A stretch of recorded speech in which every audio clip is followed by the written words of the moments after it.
Imagine you've been wandering in a literal desert for 40 years. You're standing on the edge of the promised land, the destination your parents missed out on. And the only leader you've ever known, Moses, is about to give his final mic drop speech. This isn't just a boring list of rules. It's a high stakes, everything on the line pep talk. Deuteronomy is the heart of the Old Testament, where God says, "I've chosen you. Now it's time for you to choose me." It's a story of memory, loyalty, and the radical idea that love is the greatest motivation for following the law. Are you ready to see how one speech changed the course of history forever? Let's dive into Deuteronomy. Let's begin the reading. Deuteronomy, chapter 1. These are the words that Moses spoke to all Israel beyond the Jordan in the wilderness, in the Arabah opposite Suph, between Paran and Tophel, Laban, Hazeroth, and Dizahab. It is 11 days' journey from Horeb by the way of Mount Seir to Kadesh Barnea. In the 40th year, on the first day of the 11th month, Moses spoke to the people of Israel according to all that the Lord had given him in commandment to them, after he had defeated Sihon the king of the Amorites, who lived in Heshbon, and Og the king of Bashan, who lived in Ashtaroth and in Edrei. Beyond the Jordan in the land of Moab, Moses undertook to explain this law, saying, "The Lord our God said to us in Horeb, 'You have stayed long enough at this mountain. Turn and take your journey, and go to the hill country of the Amorites and to all their neighbors in the Arabah, in the hill country and in the lowland, and in the Negeb and by the seacoast, the land of the Canaanites and Lebanon, as far as the great river, the river Euphrates. See, I have set the land before you. Go in and take possession of the land that the Lord swore to your fathers, to Abraham, to Isaac, and to Jacob, to give to them and to their offspring after them.' At that time I said to you, I am not able to bear you by myself. The Lord your God has multiplied you, and behold, you are today as numerous as the stars of heaven. May the Lord, the God of your fathers, make you 1,000 times as many as you are, and bless you as he has promised you. How can I bear by myself the weight and burden of you and your strife? Choose for your tribes wise, understanding, and experienced men, and I will appoint them as your heads." And you answered me, "The thing that you have spoken is good for us to do." So I took the heads of your tribes, wise and experienced men, and set them as heads over you, commanders of thousands, commanders of hundreds, commanders of 50s, commanders of 10s, and officers throughout your tribes. And I charged your judges at that time, "Hear the cases between your brothers, and judge righteously between a man and his brother, or the alien who is with him. You shall not be partial in judgment. You shall hear the small and the great alike. You shall not be intimidated by anyone, for the judgment is God's. And the case that is too hard for you, you shall bring to me, and I will hear it." And I commanded you at that time all the things that you should do. Then we set out from Horeb and went through all that great and terrifying wilderness that you saw, on the way to the hill country of the Amorites, as the Lord our God commanded us. And we came to Kadesh Barnea, and I said to you, "You have come to the hill country of the Amorites, which the Lord our God is giving us. See, the Lord your God has set the land before you. Go up, take possession, as the Lord, the God of your fathers, has told you. Do not fear or be dismayed." Then all of you came near me and said, "Let us send men before us, that they may explore the land for us, and bring us word again of the way by which we must go up, and the cities into which we shall come." The thing seemed good to me, and I took 12 men from you, 1 man from each tribe. And they turned and went up into the hill country and came to the valley of Eshcol and spied it out. And they took in their hands some of the fruit of the land and brought it down to us, and brought us word again and said, It is a good land that the Lord our God is giving us. Yet you would not go up, but rebelled against the command of the Lord your God. And you murmured in your tents and said, Because the Lord hated us, he has brought us out of the land of Egypt to give us into the hand of the Amorites, to destroy us. Where are we going up? Our brothers have made our hearts melt, saying, The people are greater and taller than we. The cities are great and fortified up to heaven. And besides, we have seen the sons of the Anakim there. Then I said to you, Do not be in dread or afraid of them.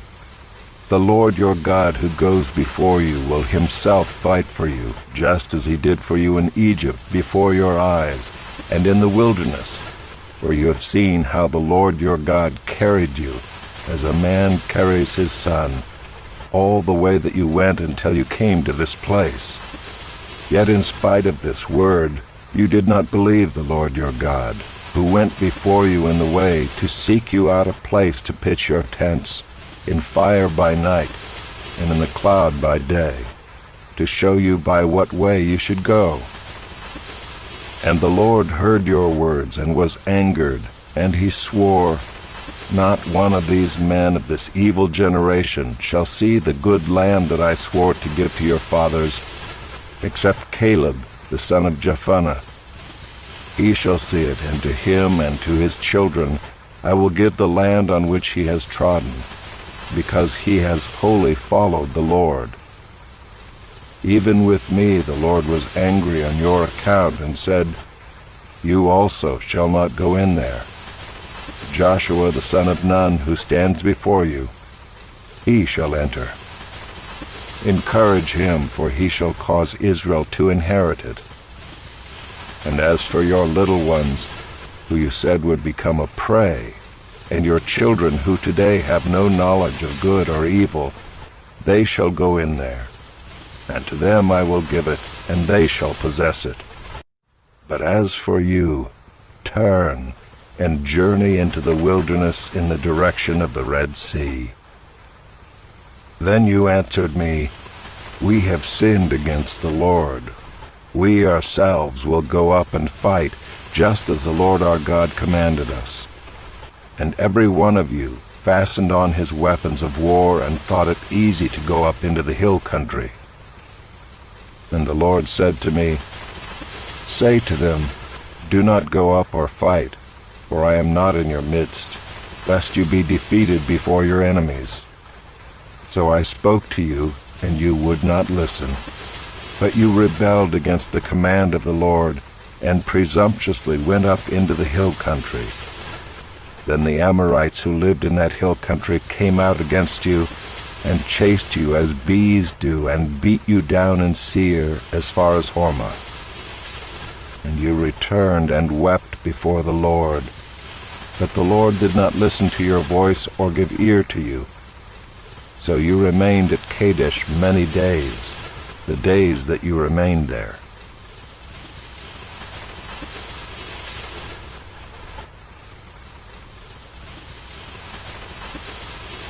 Chapter 2. Then we turned and journeyed into the wilderness in the direction of the Red Sea, as the Lord told me. And for many days we traveled around Mount Seir. Then the Lord said to me, You have been traveling around this mountain country long enough. Turn northward and command the people, You are about to pass through the territory of your brothers, the people of Esau who live in Seir, and they will be afraid of you, so be very careful. Do not contend with them, for I will not give you any of their land, no, not so much as for the sole of the foot to tread on, because I have given Mount Seir to Esau as a possession. You shall purchase food from them with money, that you may eat, and you shall also buy water from them with money that you may drink. for the Lord your God has blessed you in all the work of your hands. He knows you're going through this great wilderness. These 40 years the Lord your God has been with you. You have lacked nothing. So we went on away from our brothers, the people of Esau, who live in Seir, away from the Arabah road from Elath and Ezion-Geber. And we turned and went in the direction of the wilderness of Moab. And the Lord said to me, "Do not harass Moab or contend with them in battle, for I will not give you any of their land for a possession, because I have given Ar to the people of Lot for a possession." The Emim formerly lived there, a people great and many, and tall as the Anakim. Like the Anakim, they are also counted as Rephaim, but the Moabites call them Emim. The Horites also lived in Seir formerly, but the people of Esau dispossessed them and destroyed them from before them and settled in their place, as Israel did to the land of their possession, which the Lord gave to them. Now rise up and go over the brook Zered. So we went over the brook Zered, and the time from our leaving Kadesh Barnea until we crossed the brook Zered was 38 years, until the entire generation, that is, the men of war, had perished from the camp, as the Lord had sworn to them. For indeed the hand of the Lord was against them, to destroy them from the camp until they had perished. So as soon as all the men of war had perished and were dead from among the people, the Lord said to me, "Today you are to cross the border of Moab at Ar.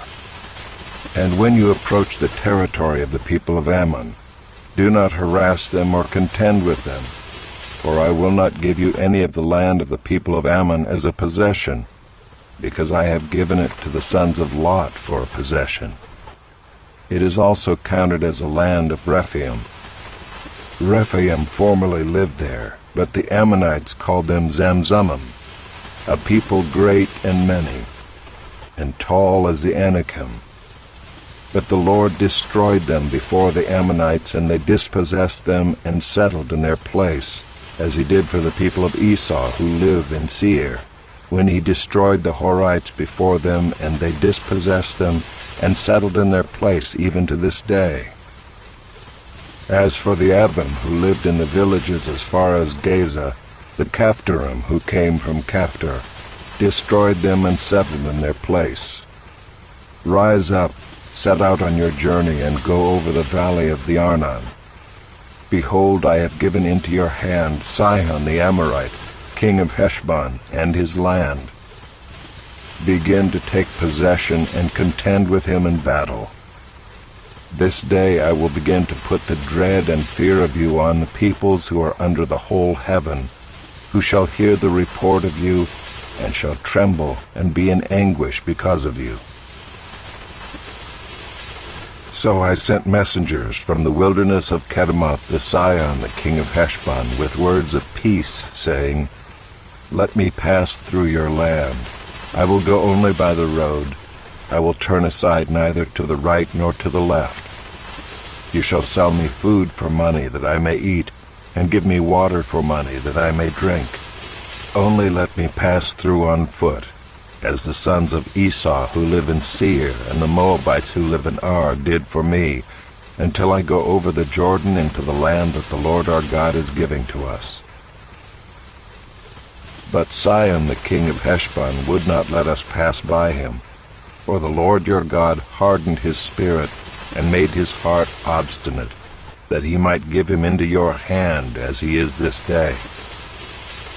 And the Lord said to me, "Behold, I have begun to give Sihon and his land over to you.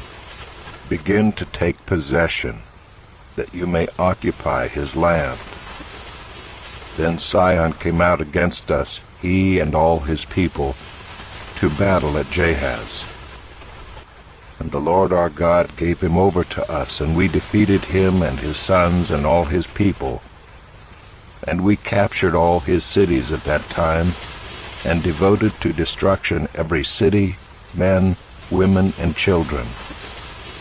We left no survivors. Only the livestock we took as spoil for ourselves with the plunder of the cities that we captured. From Aroer, which is on the edge of the valley of the Arnon, and from the city that is in the valley as far as Gilead, there was not a city too high for us. The Lord our God gave all into our hands. Only to the land of the sons of Ammon you did not draw near, that is, to all the banks of the river Jabbok, and the cities of the hill country, whatever the Lord our God had forbidden us.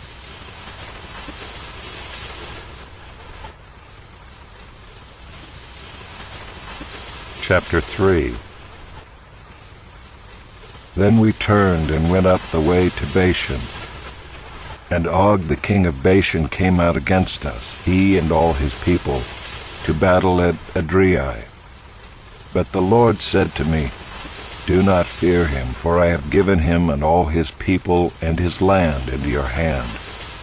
And you shall do to him as you did to Sihon the king of the Amorites, who lived at Heshbon. So the Lord our God gave into our hand Og also the king of Bashan and all his people, and we struck him down until he had no survivor left. And we took all his cities at that time. There was not a city that we did not take from them. 60 cities, the whole region of Argob, the kingdom of Og and Bashan. All these were cities fortified with high walls, gates, and bars, besides very many unwalled villages. And we devoted them to destruction, as we did to Sihon the king of Heshbon, devoting to destruction every city, men, women, and children. But all the livestock and the spoil of the cities we took as our plunder. So we took the land at that time out of the hand of the 2 kings of the Amorites who were beyond the Jordan, from the valley of the Arnon to Mount Hermon. The Sidonians call Hermon Sirion, while the Amorites call it Senir. All the cities of the tableland, and all Gilead, and all Bashan, as far as Salakah and Adrei, cities of the kingdom of Og and Bashan. For only Og the king of Bashan was left of the remnant of the Rephaim. Behold, his bed was a bed of iron. Is it not in Rabbah of the Ammonites? 9 cubits was its length, and 4 cubits its breadth, according to the common cubit. When we took possession of this land at that time, I gave to the Reubenites and the Gadites the territory beginning at Aroer, which is on the edge of the valley of the Arnon, and half the hill country of Gilead with its cities. The rest of Gilead and all Bashan, the kingdom of Og, that is all the region of Argob, I gave to the half-tribe of Manasseh. All that portion of Bashan is called the land of Rephaim. Jair the Manassite took all the region of Argob, that is Bashan, as far as the border of the Geshurites and the Maacathites, and called the villages after his own name, Havoth Jair, as it is to this day. To Machir I gave Gilead, and to the Reubenites and the Gadites I gave the territory from Gilead as far as the valley of the Arnon, with the middle of the valley as a border, as far over as the river Jabbok, the border of the Ammonites. The Arabah also, with the Jordan as the border, from Kinnereth as far as the sea of the Arabah, the salt sea, under the slopes of Pisgah on the east. And I commanded you at that time, saying, The Lord your God has given you this land to possess. All your men of valor shall cross over armed before your brothers, the people of Israel. Only your wives, your little ones, and your livestock, I know that you have much livestock, shall remain in the cities that I have given you, until the Lord gives rest to your brothers, as to you, and they also occupy the land that the Lord your God gives them beyond the Jordan. Then each of you may return to his possession which I have given you. And I commanded Joshua at that time, Your eyes have seen all that the Lord your God has done to these two kings. So will the Lord do to all the kingdoms into which you are crossing. You shall not fear them, for it is the Lord your God who fights for you." And I pleaded with the Lord at that time, saying, "O Lord God, you have only begun to show your servant your greatness and your mighty hand. For what God is there in heaven or on earth who can do such works and mighty acts as yours? Please let me go over and see the good land beyond the Jordan, that good hill country and Lebanon." But the Lord was angry with me because of you and would not listen to me. And the Lord said to me, "Enough from you. Do not speak to me of this matter again. Go up to the top of Pisgah and lift up your eyes westward and northward and southward and eastward, and look at it with your eyes, for you shall not go over this Jordan. But charge Joshua and encourage and strengthen him, for he shall go over at the head of this people, and he shall put them in possession of the land that you shall see." So we remained in the valley opposite Beth Peor.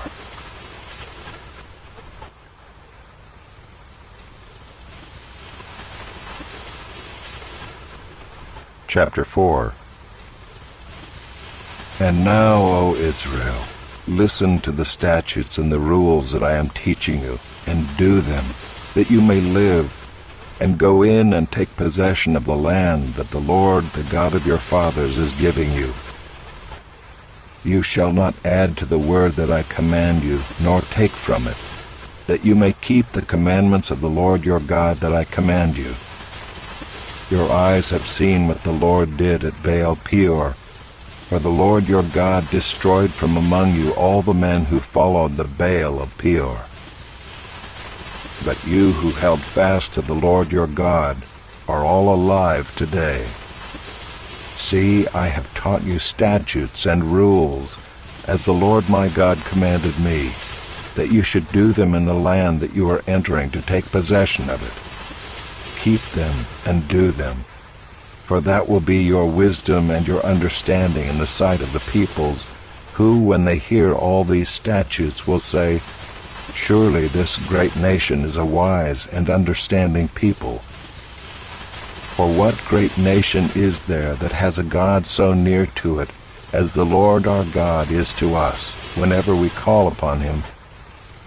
And what great nation is there that has statutes and rules so righteous as all this law that I set before you today? Only take care and keep your soul diligently, lest you forget the things that your eyes have seen, and lest they depart from your heart all the days of your life.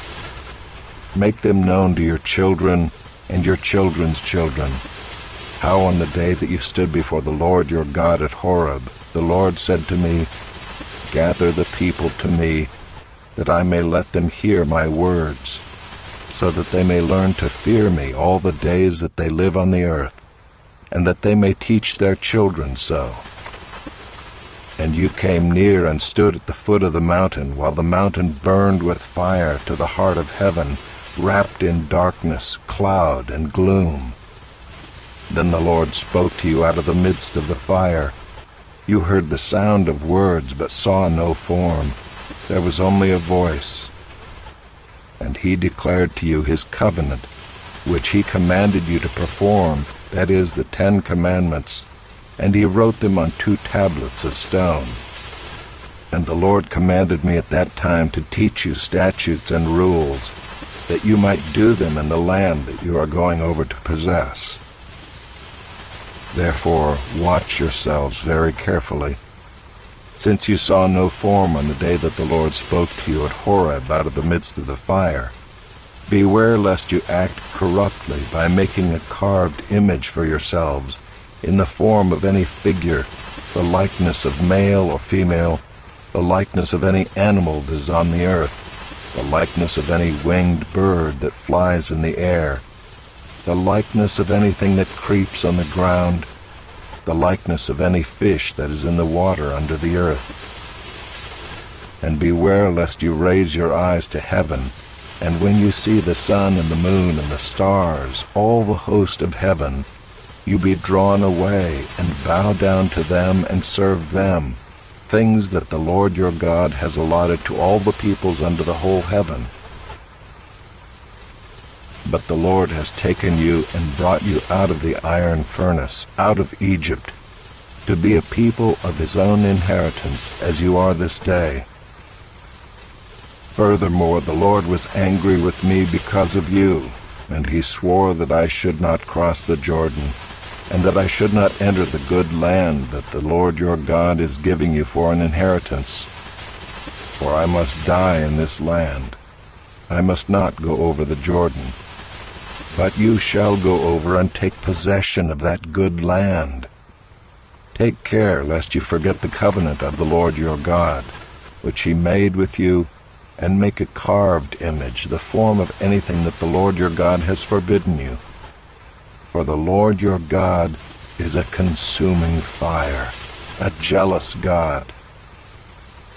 When you father children and children's children and have grown old in the land, if you act corruptly by making a carved image in the form of anything, and by doing what is evil in the sight of the Lord your God, so as to provoke him to anger, I call heaven and earth to witness against you today, that you will soon utterly perish from the land that you are going over the Jordan to possess. You will not live long in it, but will be utterly destroyed. And the Lord will scatter you among the peoples, and you will be left few in number among the nations where the Lord will drive you. And there you will serve gods of wood and stone, the work of human hands, that neither see, nor hear, nor eat, nor smell. But from there you will seek the Lord your God, and you will find him if you search after him with all your heart and with all your soul. When you are in tribulation, and all these things come upon you in the latter days, you will return to the Lord your God and obey his voice. For the Lord your God is a merciful God. He will not leave you or destroy you, or forget the covenant with your fathers that he swore to them. For ask now of the days that are past, which were before you, since the day that God created man on the earth, and ask from one end of heaven to the other, whether such a great thing as this has ever happened or was ever heard of. Did any people ever hear the voice of a God speaking out of the midst of the fire, as you have heard, and still live? Or has any God ever attempted to go and take a nation for himself from the midst of another nation, by trials, by signs, by wonders, and by war, by a mighty hand and an outstretched arm, and by great deeds of terror, all of which the Lord your God did for you in Egypt before your eyes? To you it was shown that you might know that the Lord is God. There is no other besides him. Out of heaven he let you hear his voice, that he might discipline you. And on earth he let you see his great fire, and you heard his words out of the midst of the fire. And because he loved your fathers and chose their offspring after them, and brought you out of Egypt with his own presence, by his great power, driving out before you nations greater and mightier than you, to bring you in, to give you their land for an inheritance, as it is this day. Know therefore today, and lay it to your heart, that the Lord is God in heaven above and on the earth beneath. There is no other. Therefore you shall keep his statutes and his commandments, which I command you today, that it may go well with you and with your children after you, and that you may prolong your days in the land that the Lord your God is giving you for all time. Then Moses set apart 3 cities in the east beyond the Jordan, that the manslayer might flee there, anyone who kills his neighbor unintentionally without being at enmity with him in time past. He may flee to one of these cities and save his life. Bezer in the wilderness on the tableland for the Reubenites, Ramoth in Gilead for the Gadites, and Golan and Bashan for the Manassites. This is the law that Moses set before the people of Israel. These are the testimonies, the statutes, and the rules which Moses spoke to the people of Israel when they came out of Egypt, beyond the Jordan in the valley opposite Beth Peor, in the land of Sihon the king of the Amorites, who lived at Heshbon, whom Moses and the people of Israel defeated when they came out of Egypt. And they took possession of his land and the land of Og, the king of Bashan, the two kings of the Amorites, who lived to the east beyond the Jordan, from Aroer, which is on the edge of the valley of the Arnon, as far as Mount Sirion, that is, Hermon, together with all the Arabah on the east side of the Jordan, as far as the sea of the Arabah, under the slopes of Pisgah.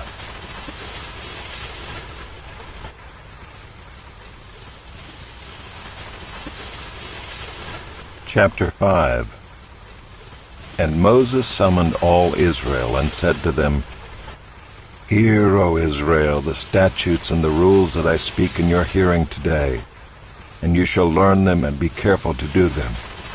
The Lord our God made a covenant with us in Horeb. Not with our fathers did the Lord make this covenant, but with us, who are all of us here alive today. The Lord spoke with you face to face at the mountain, out of the midst of the fire, while I stood between the Lord and you at that time, to declare to you the word of the Lord. For you were afraid because of the fire, and you did not go up into the mountain. He said, I am the Lord your God, who brought you out of the land of Egypt, out of the house of slavery. You shall have no other gods before me. You shall not make for yourself a carved image, or any likeness of anything that is in heaven above, or that is on the earth beneath, or that is in the water under the earth. You shall not bow down to them or serve them, for I, the Lord your God, am a jealous God, visiting the iniquity of the fathers on the children to the third and fourth generation of those who hate me, but showing steadfast love to thousands of those who love me and keep my commandments. You shall not take the name of the Lord your God in vain, for the Lord will not hold him guiltless who takes his name in vain. Observe the Sabbath day to keep it holy, as the Lord your God commanded you. 6 days you shall labor and do all your work, but the seventh day is a Sabbath to the Lord your God. On it you shall not do any work, you or your son or your daughter, or your male servant, or your female servant, or your ox or your donkey, or any of your livestock, or the sojourner who is within your gates, that your male servant and your female servant may rest as well as you. You shall remember that you were a slave in the land of Egypt, and the Lord your God brought you out from there with a mighty hand and an outstretched arm. Therefore the Lord your God commanded you to keep the Sabbath day. Honor your father and your mother, as the Lord your God commanded you, that your days may be long, and that it may go well with you in the land that the Lord your God is giving you. You shall not murder, and you shall not commit adultery, and you shall not steal, and you shall not bear false witness against your neighbor, and you shall not covet your neighbor's wife, and you shall not desire your neighbor's house, his field, or his male servant or his female servant, his ox or his donkey, or anything that is your neighbor's.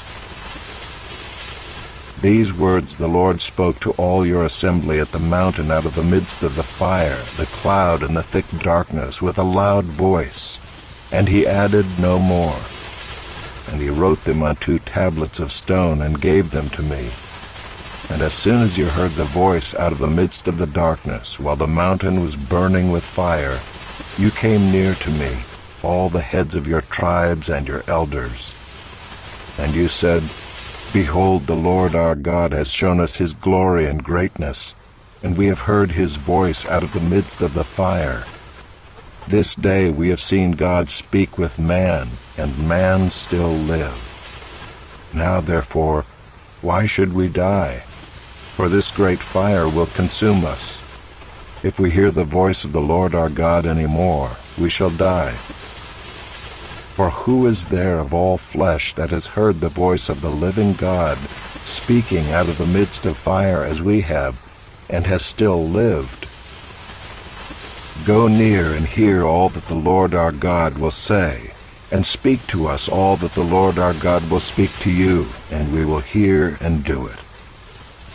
And the Lord heard your words when you spoke to me, and the Lord said to me, I have heard the words of this people which they have spoken to you.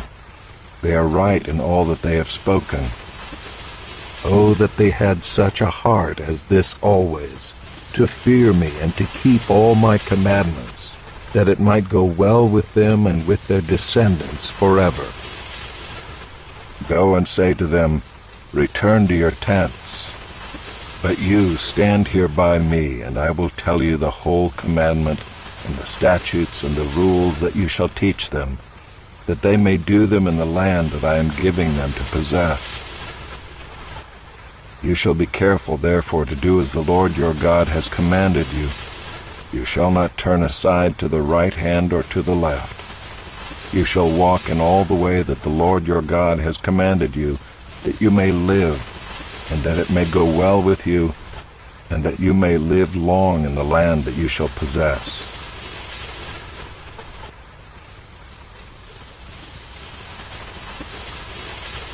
Chapter 6. Now this is the commandment, the statutes, and the rules that the Lord your God commanded me to teach you, that you may do them in the land to which you are going over to possess it, that you may fear the Lord your God, you and your son and your son's son, by keeping all his statutes and his commandments, which I command you, all the days of your life, and that your days may be long. Hear therefore, O Israel, and be careful to do them, that it may go well with you, and that you may multiply greatly, as the Lord, the God of your fathers, has promised you, in the land flowing with milk and honey. Hear, O Israel, the Lord our God, the Lord is one. You shall love the Lord your God with all your heart, and with all your soul, and with all your might. And these words that I command you today shall be on your heart. You shall teach them diligently to your children, and shall talk of them when you sit in your house, and when you walk by the way, and when you lie down, and when you rise. You shall bind them as a sign on your hand, and they shall be as frontlets between your eyes. You shall write them on the doorposts of your house and on your gates. And when the Lord your God brings you into the land that he swore to your fathers, to Abraham, to Isaac, and to Jacob, to give you, with great and good cities that you did not build, and houses full of all good things that you did not fill, and cisterns that you did not dig, and vineyards and olive trees that you did not plant. And when you eat and are full, then take care lest you forget the Lord who brought you out of the land of Egypt, out of the house of slavery. It is the Lord your God you shall fear. Him you shall serve, and by his name you shall swear. You shall not go after other gods, the gods of the peoples who are around you. For the Lord your God in your midst is a jealous God, lest the anger of the Lord your God be kindled against you, and he destroy you from off the face of the earth. You shall not put the Lord your God to the test, as you tested him at Massah. You shall diligently keep the commandments of the Lord your God, and his testimonies and his statutes which he has commanded you. And you shall do what is right and good in the sight of the Lord, that it may go well with you, and that you may go in and take possession of the good land that the Lord swore to give to your fathers, by thrusting out all your enemies from before you, as the Lord has promised.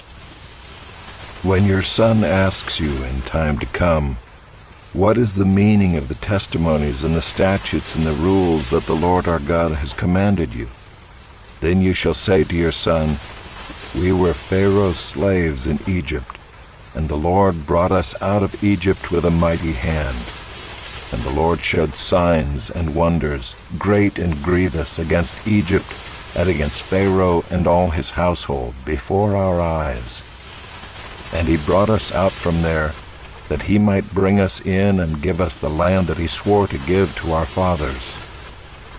And the Lord commanded us to do all these statutes, to fear the Lord our God for our good always, that he might preserve us alive as we are this day. And it will be righteousness for us if we are careful to do all this commandment before the Lord our God, as he has commanded us.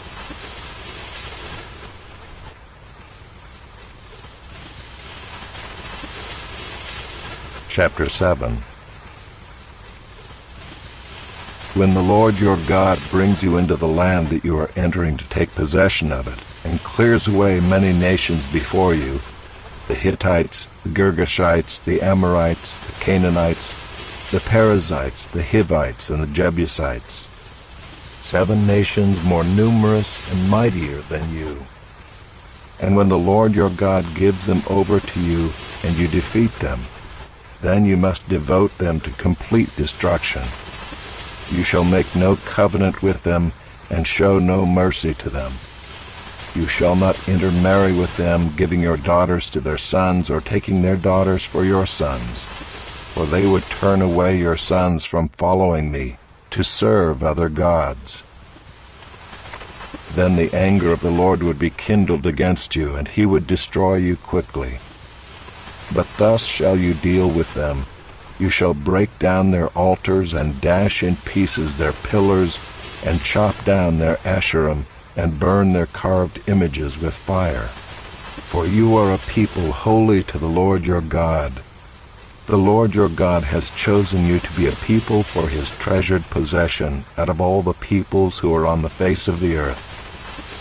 It was not because you were more in number than any other people that the Lord set his love on you and chose you, for you were the fewest of all peoples, but it is because the Lord loves you and is keeping the oath that he swore to your fathers, that the Lord has brought you out with a mighty hand, and redeemed you from the house of slavery, from the hand of Pharaoh king of Egypt. Know therefore that the Lord your God is God, the faithful God who keeps covenant and steadfast love with those who love him and keep his commandments to 1,000 generations, and repays to their face those who hate him by destroying them. He will not be slack with one who hates him. He will repay him to his face. You shall therefore be careful to do the commandment and the statutes and the rules that I command you today. And because you listen to these rules and keep and do them, the Lord your God will keep with you the covenant and the steadfast love that he swore to your fathers. He will love you, bless you, and multiply you. He will also bless the fruit of your womb and the fruit of your ground, your grain and your wine and your oil, the increase of your herds and the young of your flock, in the land that he swore to your fathers to give you. You shall be blessed above all peoples. There shall not be male or female barren among you or among your livestock. And the Lord will take away from you all sickness, and none of the evil diseases of Egypt which you knew will he inflict on you, but he will lay them on all who hate you. And you shall consume all the peoples that the Lord your God will give over to you. Your eye shall not pity them, neither shall you serve their gods, for that would be a snare to you. If you say in your heart, These nations are greater than I, how can I dispossess them? You shall not be afraid of them, but you shall remember what the Lord your God did to Pharaoh and to all Egypt, the great trials that your eyes saw, the signs, the wonders, the mighty hand, and the outstretched arm by which the Lord your God brought you out. so will the Lord your God do to all the peoples of whom you are afraid. Moreover, the Lord your God will send hornets among them, until those who are left and hide themselves from you are destroyed. You shall not be in dread of them, for the Lord your God is in your midst, a great and awesome God. The Lord your God will clear away these nations before you little by little. You may not make an end of them at once, lest the wild beasts grow too numerous for you. But the Lord your God will give them over to you, and throw them into great confusion until they are destroyed. And he will give their kings into your hand, and you shall make their name perish from under heaven. No one shall be able to stand against you until you have destroyed them. The carved images of their gods you shall burn with fire. You shall not covet the silver or the gold that is on them, or take it for yourselves, lest you be ensnared by it, for it is an abomination to the Lord your God. And you shall not bring an abominable thing into your house and become devoted to destruction like it. You shall utterly detest and abhor it, for it is devoted to destruction.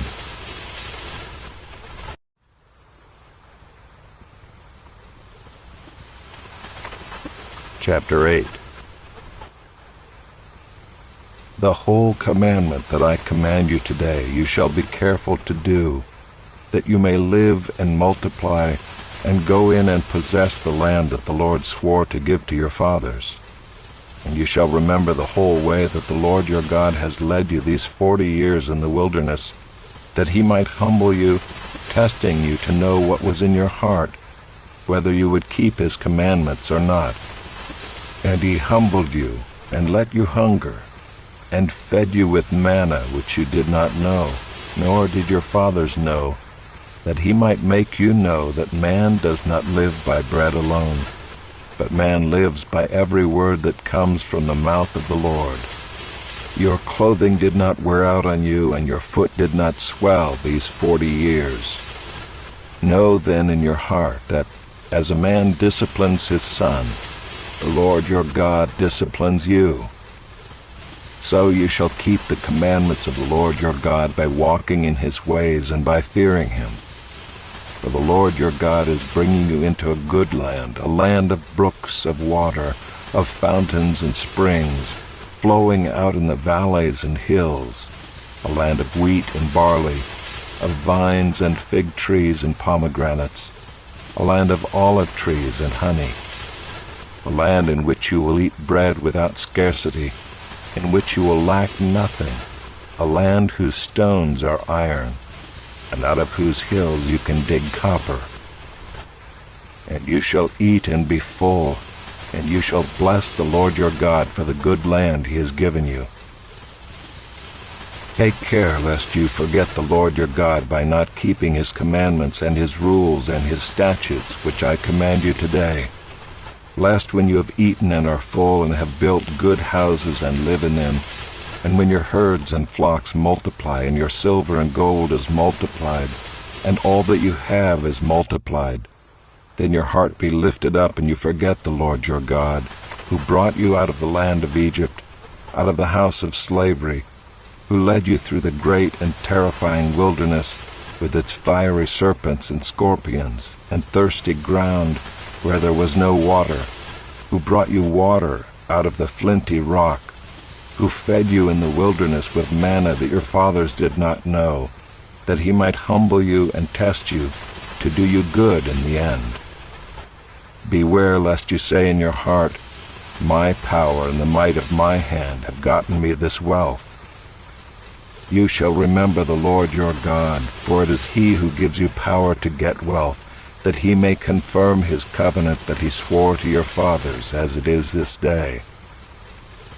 And if you forget the Lord your God and go after other gods and serve them and worship them, I solemnly warn you today that you shall surely perish.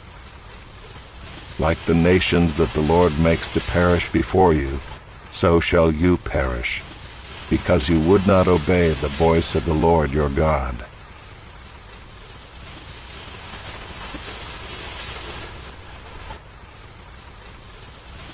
Chapter 9. Hear, O Israel, you were to cross over the Jordan today, to go in to dispossess nations greater and mightier than you, cities great and fortified up to heaven, a people great and tall, the sons of the Anakim, whom you know, and of whom you've heard it said, who can stand before the sons of Anak? Know therefore today that he who goes over before you as a consuming fire is the Lord your God. He will destroy them and subdue them before you. So you shall drive them out and make them perish quickly, as the Lord has promised you. Do not say in your heart, after the Lord your God has thrust them out before you, it is because of my righteousness that the Lord has brought me in to possess this land. Whereas it is because of the wickedness of these nations that the Lord is driving them out before you. Not because of your righteousness or the uprightness of your heart are you going in to possess their land, but because of the wickedness of these nations the Lord your God is driving them out from before you, and that he may confirm the word that the Lord swore to your fathers, to Abraham, to Isaac, and to Jacob. Know therefore that the Lord your God is not giving you this good land to possess because of your righteousness, for you are a stubborn people. Remember and do not forget how you provoked the Lord your God to wrath in the wilderness. From the day you came out of the land of Egypt until you came to this place, you have been rebellious against the Lord. Even at Horeb you provoked the Lord to wrath, and the Lord was so angry with you that he was ready to destroy you. When I went up the mountain to receive the tablets of stone, the tablets of the covenant that the Lord made with you, I remained on the mountain 40 days and 40 nights. I neither ate bread nor drank water. And the Lord gave me the 2 tablets of stone written with the finger of God, and on them were all the words that the Lord had spoken with you on the mountain out of the midst of the fire on the day of the assembly. And at the end of 40 days and 40 nights the Lord gave me the 2 tablets of stone, the tablets of the covenant. Then the Lord said to me, Arise, go down quickly from here, for your people whom you have brought from Egypt have acted corruptly. They have turned aside quickly out of the way that I commanded them. They have made themselves a metal image. Furthermore, the Lord said to me, I have seen this people, and behold, it is a stubborn people. Let me alone that I may destroy them and blot out their name from under heaven. And I will make of you a nation mightier and greater than they. So I turned and came down from the mountain, and the mountain was burning with fire, and the 2 tablets of the covenant were in my 2 hands. And I looked, and behold, you had sinned against the Lord your God. You had made yourselves a golden calf. You had turned aside quickly from the way that the Lord had commanded you. So I took hold of the 2 tablets and threw them out of my 2 hands and broke them before your eyes. Then I lay prostrate before the Lord as before, 40 days and 40 nights. I neither ate bread nor drank water, because of all the sin that you had committed in doing what was evil in the sight of the Lord to provoke him to anger. For I was afraid of the anger and hot displeasure that the Lord bore against you, so that he was ready to destroy you. But the Lord listened to me that time also, and the Lord was so angry with Aaron that he was ready to destroy him, and I prayed for Aaron also at the same time. Then I took the sinful thing, the calf that you had made, and burned it with fire and crushed it, grinding it very small until it was as fine as dust. And I threw the dust of it into the brook that ran down from the mountain. At Taberah also, and at Massah, and at Kibroth-Hattaavah, you provoked the Lord to wrath. And when the Lord sent you from Kadesh-barnea, saying, Go up and take possession of the land that I have given you. Then you rebelled against the commandment of the Lord your God, and did not believe him or obey his voice. You have been rebellious against the Lord from the day that I knew you. So I lay prostrate before the Lord for these 40 days and 40 nights, because the Lord had said he would destroy you. And I prayed to the Lord, O Lord God, do not destroy your people and your heritage, whom you have redeemed through your greatness, whom you have brought out of Egypt with a mighty hand. Remember your servants, Abraham, Isaac, and Jacob. Do not regard the stubbornness of this people, or their wickedness, or their sin, lest the land from which you brought us say, because the Lord was not able to bring them into the land that he promised them, and because he hated them, he has brought them out to put them to death in the wilderness. For they are your people and your heritage, whom you brought out by your great power and by your outstretched arm.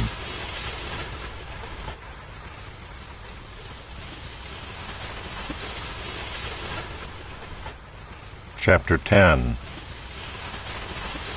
At that time the Lord said to me, Cut for yourself 2 tablets of stone like the first, and come up to me on the mountain and make an ark of wood. And I will write on the tablets the words that were on the first tablets that you broke, and you shall put them in the ark.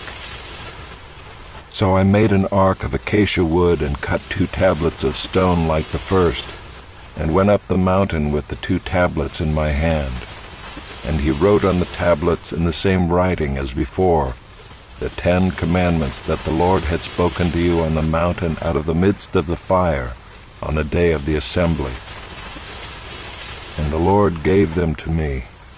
Then I turned and came down from the mountain, and put the tablets in the ark that I had made, and there they are, as the Lord commanded me. The people of Israel journeyed from Beeroth-Bene-Jaakan to Mosera. There Aaron died, and there he was buried, and his son Eleazar ministered as priest in his place. From there they journeyed to Gudgoda, and from Gudgoda to Jotbatha, a land with brooks of water. At that time the Lord set apart the tribe of Levi to carry the ark of the covenant of the Lord, to stand before the Lord to minister to him, and to bless in his name to this day. Therefore Levi has no portion or inheritance with his brothers. The Lord is his inheritance, as the Lord your God said to him. I myself stayed on the mountain as at the first time, 40 days and 40 nights. And the Lord listened to me that time also. The Lord was unwilling to destroy you. And the Lord said to me, Arise, go on your journey at the head of the people, so that they may go in and possess the land which I swore to their fathers to give them. And now, Israel, what does the Lord your God require of you, but to fear the Lord your God, to walk in all his ways, to love him, to serve the Lord your God with all your heart and with all your soul, and to keep the commandments and statutes of the Lord, which I am commanding you today for your good? Behold, to the Lord your God belong heaven and the heaven of heavens, the earth with all that is in it. Yet the Lord set his heart in love on your fathers, and chose their offspring after them, you above all peoples, as you are this day. Circumcise therefore the foreskin of your heart, and be no longer stubborn. For the Lord your God is God of gods and Lord of lords, the great, the mighty, and the awesome God, who is not partial and takes no bribe. He executes justice for the fatherless and the widow, and loves the sojourner, giving him food and clothing. Love the sojourner, therefore, for you were sojourners in the land of Egypt. You shall fear the Lord your God. You shall serve him and hold fast to him, and by his name you shall swear. He is your praise. He is your God, who has done for you these great and terrifying things that your eyes have seen. Your fathers went down to Egypt, 70 persons, and now the Lord your God has made you as numerous as the stars of heaven.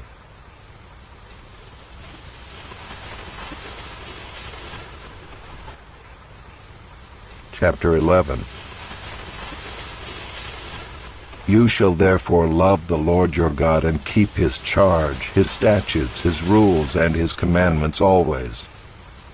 And consider today, since I am not speaking to your children who have not known or seen it, consider the discipline of the Lord your God, his greatness, his mighty hand, and his outstretched arm, his signs and his deeds that he did in Egypt to Pharaoh the king of Egypt and to all his land, and what he did to the army of Egypt, to their horses and to their chariots, how he made the water of the Red Sea flow over them as they pursued after you, and how the Lord has destroyed them to this day, and what he did to you in the wilderness until you came to this place, and what he did to Dathan and Abiram the sons of Eliab, son of Reuben, how the earth opened its mouth and swallowed them up with their households, their tents, and every living thing that followed them in the midst of all Israel.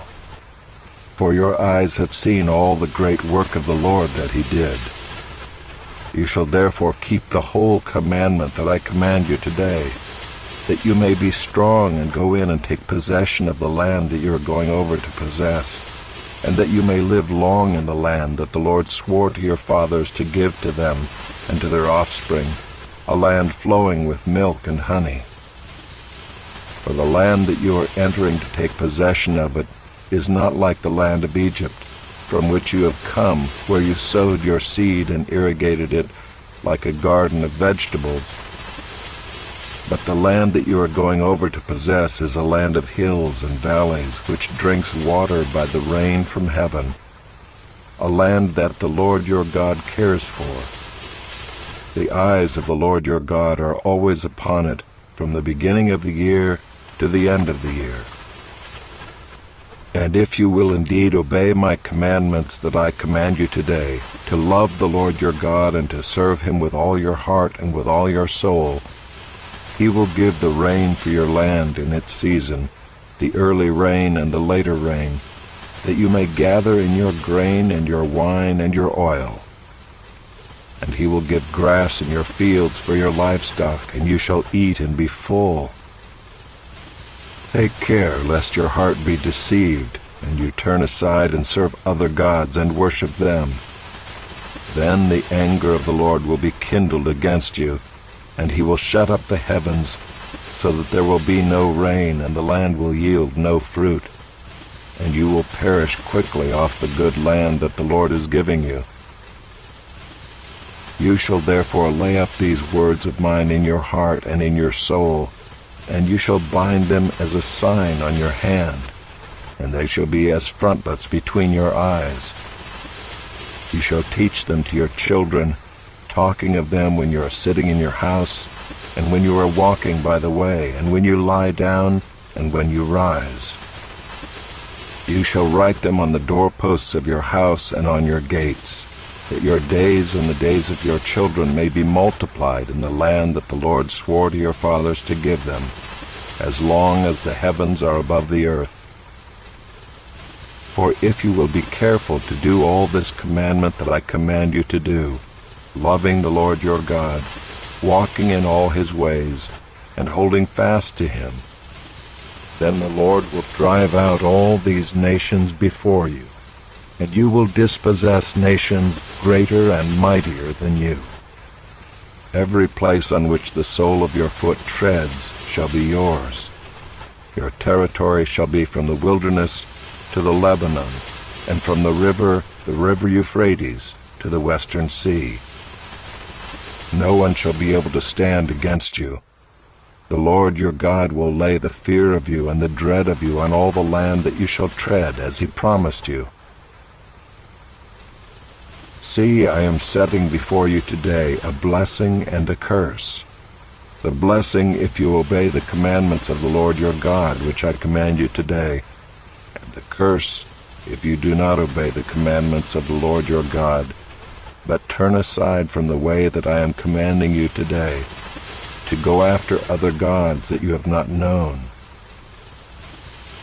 And when the Lord your God brings you into the land that you are entering to take possession of it, you shall set the blessing on Mount Gerizim and the curse on Mount Ebal. Are they not beyond the Jordan, west of the road, toward the going down of the sun, in the land of the Canaanites who live in the Arabah, opposite Gilgal, beside the oak of Moreh? For you are to cross over the Jordan, to go in to take possession of the land that the Lord your God is giving you. And when you possess it and live in it, you shall be careful to do all the statutes and the rules that I am setting before you today.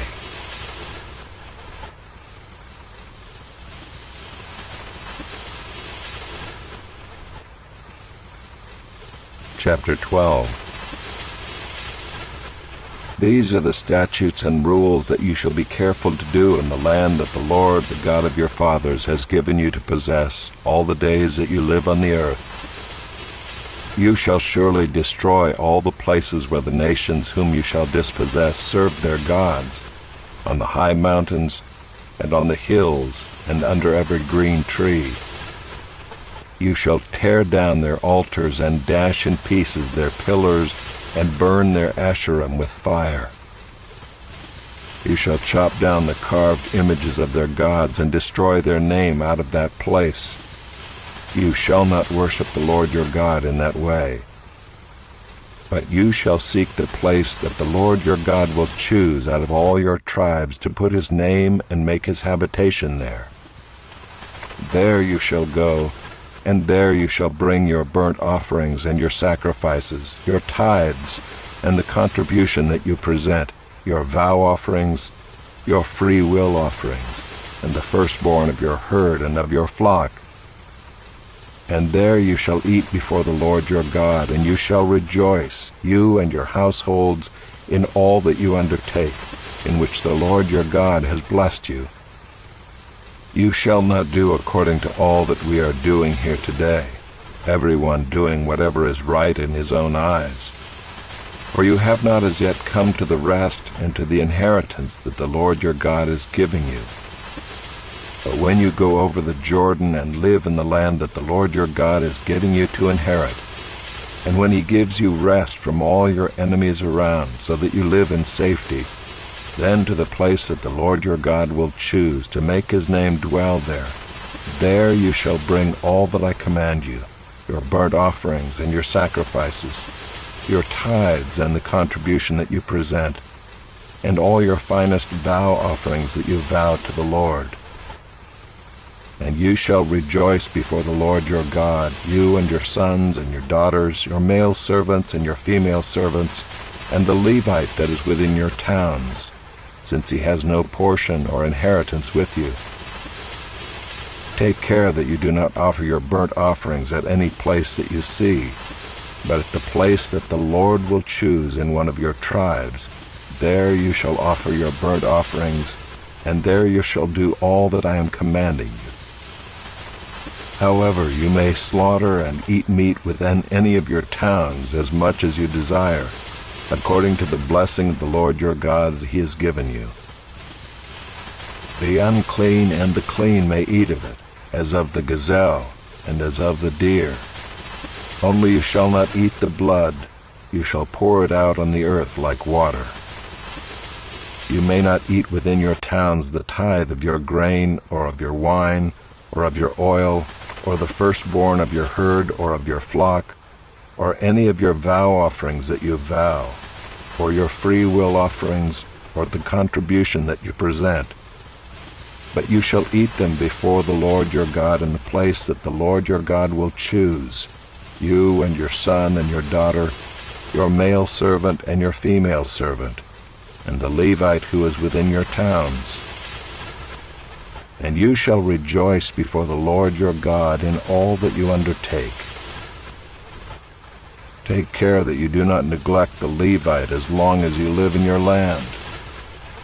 When the Lord your God enlarges your territory, as he has promised you, and you say, I will eat meat because you crave meat, You may eat meat whenever you desire. If the place that the Lord your God will choose to put his name there is too far from you, then you may kill any of your herd or your flock which the Lord has given you, as I have commanded you, and you may eat within your towns whenever you desire. Just as the gazelle or the deer is eaten, so you may eat of it. The unclean and the clean alike may eat of it. Only be sure that you do not eat the blood, for the blood is the life, and you shall not eat the life with the flesh. You shall not eat it, you shall pour it out on the earth like water. You shall not eat it, that all may go well with you and with your children after you, when you do what is right in the sight of the Lord. But the holy things that are due from you, and your vow offerings, you shall take, and you shall go to the place that the Lord will choose, and offer your burnt offerings, the flesh and the blood, on the altar of the Lord your God. The blood of your sacrifices shall be poured out on the altar of the Lord your God, but the flesh you may eat. Be careful to obey all these words that I command you, that it may go well with you and with your children after you forever, when you do what is good and right in the sight of the Lord your God. When the Lord your God cuts off before you the nations whom you go in to dispossess, and you dispossess them and dwell in their land, take care that you be not ensnared to follow them, after they have been destroyed before you, and that you do not inquire about their gods, saying, how did these nations serve their gods, that I also may do the same? You shall not worship the Lord your God in that way, for every abominable thing that the Lord hates they have done for their gods. For they even burn their sons and their daughters in the fire to their gods. Everything that I command you, you shall be careful to do. You shall not add to it or take from it.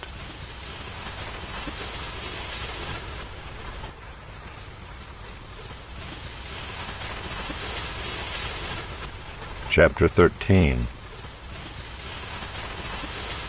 If a prophet or a dreamer of dreams arises among you and gives you a sign or a wonder, and the sign or wonder that he tells you comes to pass, and if he says, let us go after other gods, which you have not known, and let us serve them, you shall not listen to the words of that prophet or that dreamer of dreams. For the Lord your God is testing you to know whether you love the Lord your God with all your heart and with all your soul.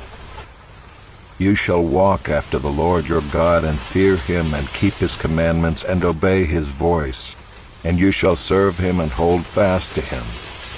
But that prophet or that dreamer of dreams shall be put to death, because he has taught rebellion against the Lord your God, who brought you out of the land of Egypt and redeemed you out of the house of slavery, to make you leave the way in which the Lord your God commanded you to walk. So you shall purge the evil from your midst. If your brother, the son of your mother, or your son or your daughter, or the wife you embrace, or your friend who is as your own soul, entices you secretly, saying, let us go and serve other gods, which neither you nor your fathers have known, some of the gods of the peoples who are around you, whether near you or far off from you, from the one end of the earth to the other, you shall not yield to him or listen to him, nor shall your eye pity him, nor shall you spare him, nor shall you conceal him, but you shall kill him. Your hand shall be first against him to put him to death, and afterward the hand of all the people. You shall stone him to death with stones, because he sought to draw you away from the Lord your God, who brought you out of the land of Egypt, out of the house of slavery. And all Israel shall hear and fear, and never again do any such wickedness as this among you. If you hear in one of your cities which the Lord your God is giving you to dwell there, that certain worthless fellows have gone out among you and have drawn away the inhabitants of their city, saying, Let us go and serve other gods which you have not known. Then you shall inquire and make search and ask diligently.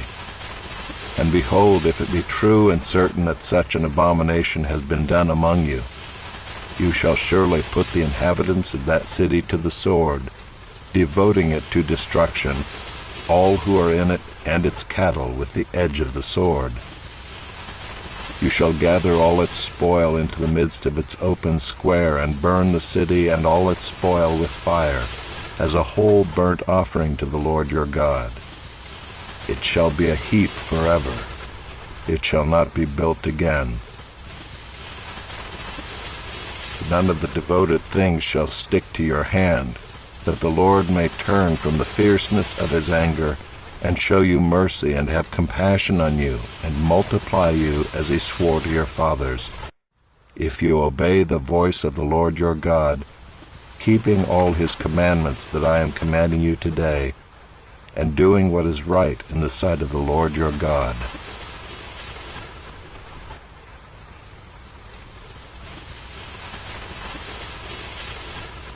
Chapter 14. You are the sons of the Lord your God. You shall not cut yourselves or make any baldness on your foreheads for the dead. For you are a people holy to the Lord your God, and the Lord has chosen you to be a people for his treasured possession out of all the peoples who are on the face of the earth. You shall not eat any abomination. These are the animals you may eat: the ox, the sheep, the goat, the deer, the gazelle, the roebuck, the wild goat, the ibex, the antelope, and the mountain sheep. Every animal that parts the hoof and has the hoof cloven in two and chews the cud, among the animals you may eat. Yet of those that chew the cud or have the hoof cloven you shall not eat these: the camel, the hare, and the rock badger, because they chew the cud but do not part the hoof, are unclean for you. And the pig, because it parts the hoof but does not chew the cud, is unclean for you. Their flesh you shall not eat, and their carcasses you shall not touch. Of all that are in the waters you may eat these: whatever has fins and scales you may eat, and whatever does not have fins and scales you shall not eat. It is unclean for you. You may eat all clean birds, but these are the ones that you shall not eat: the eagle, the bearded vulture, the black vulture, the kite, the falcon of any kind, every raven of any kind, the ostrich, the nighthawk, the seagull, the hawk of any kind, the little owl and the short-eared owl, the barn owl and the tawny owl, the carrion vulture and the cormorant, the stork, the heron of any kind, the hoopoe and the bat. And all winged insects are unclean for you. They shall not be eaten. All clean winged things you may eat. You shall not eat anything that has died naturally. You may give it to the sojourner who is within your towns, that he may eat it, or you may sell it to a foreigner. For you are a people holy to the Lord your God. You shall not boil a young goat in its mother's milk. You shall tithe all the yield of your seed that comes from the field year by year, and before the Lord your God in the place that he will choose to make his name dwell there, you shall eat the tithe of your grain, of your wine, and of your oil, and the firstborn of your herd and flock, that you may learn to fear the Lord your God always. And if the way is too long for you, so that you are not able to carry the tithe, when the Lord your God blesses you, because the place is too far from you, which the Lord your God chooses to set his name there, then you shall turn it into money, and bind up the money in your hand, and go to the place that the Lord your God chooses, and spend the money for whatever you desire: oxen, or sheep, or wine, or strong drink, whatever your appetite craves. And you shall eat there before the Lord your God, and rejoice, you and your household. And you shall not neglect the Levite who is within your towns, for he has no portion or inheritance with you. At the end of every 3 years you shall bring out all the tithe of your produce in the same year, and lay it up within your towns. And the Levite, because he has no portion or inheritance with you, and the sojourner, the fatherless, and the widow, who are within your towns, shall come and eat and be filled, that the Lord your God may bless you in all the work of your hands that you do.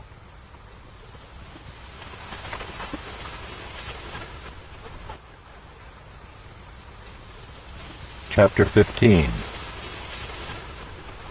At the end of every 7 years you shall grant a release. And this is the manner of the release. Every creditor shall release what he has lent to his neighbor. He shall not exact it of his neighbor, his brother, because the Lord's release has been proclaimed.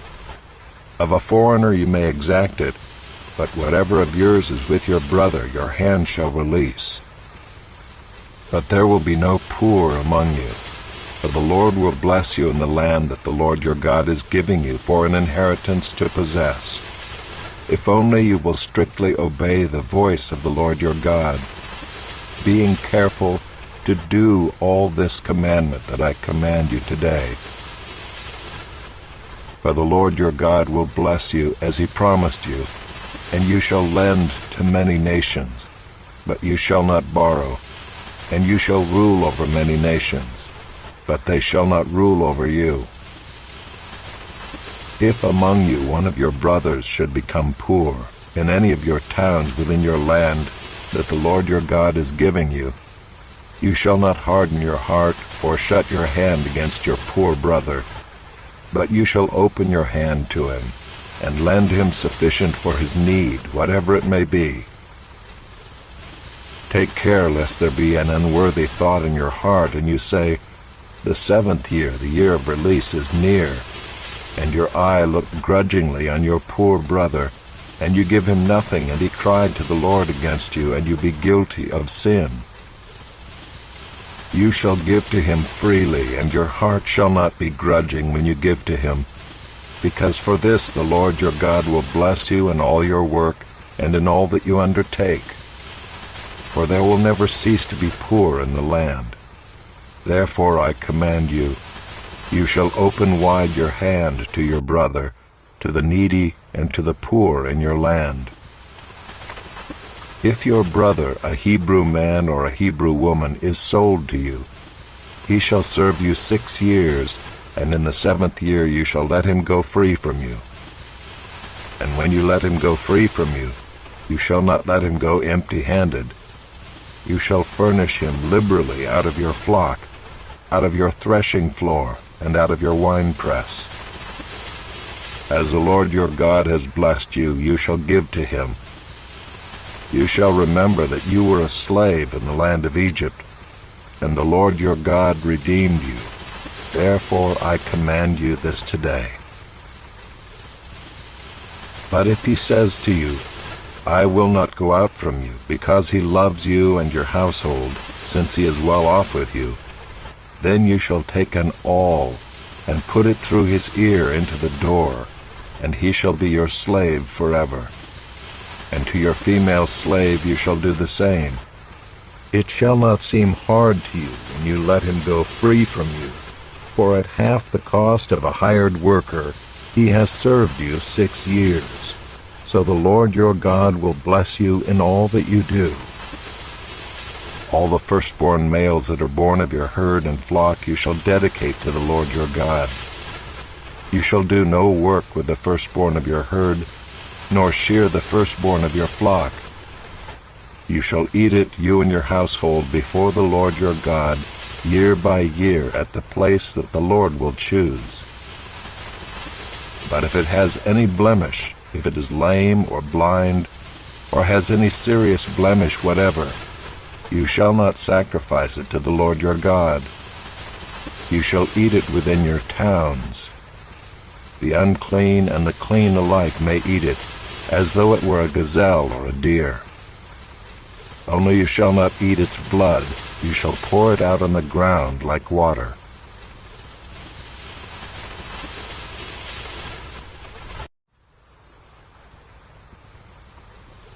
Chapter 16. Observe the month of Abib, and keep the Passover to the Lord your God. For in the month of Abib the Lord your God brought you out of Egypt by night. And you shall offer the Passover sacrifice to the Lord your God, from the flock or the herd, at the place that the Lord will choose, to make his name dwell there. You shall eat no leavened bread with it. 7 days you shall eat it with unleavened bread, the bread of affliction. For you came out of the land of Egypt in haste, that all the days of your life you may remember the day when you came out of the land of Egypt. No leaven shall be seen with you in all your territory for 7 days, nor shall any of the flesh that you sacrifice on the evening of the first day remain all night until morning.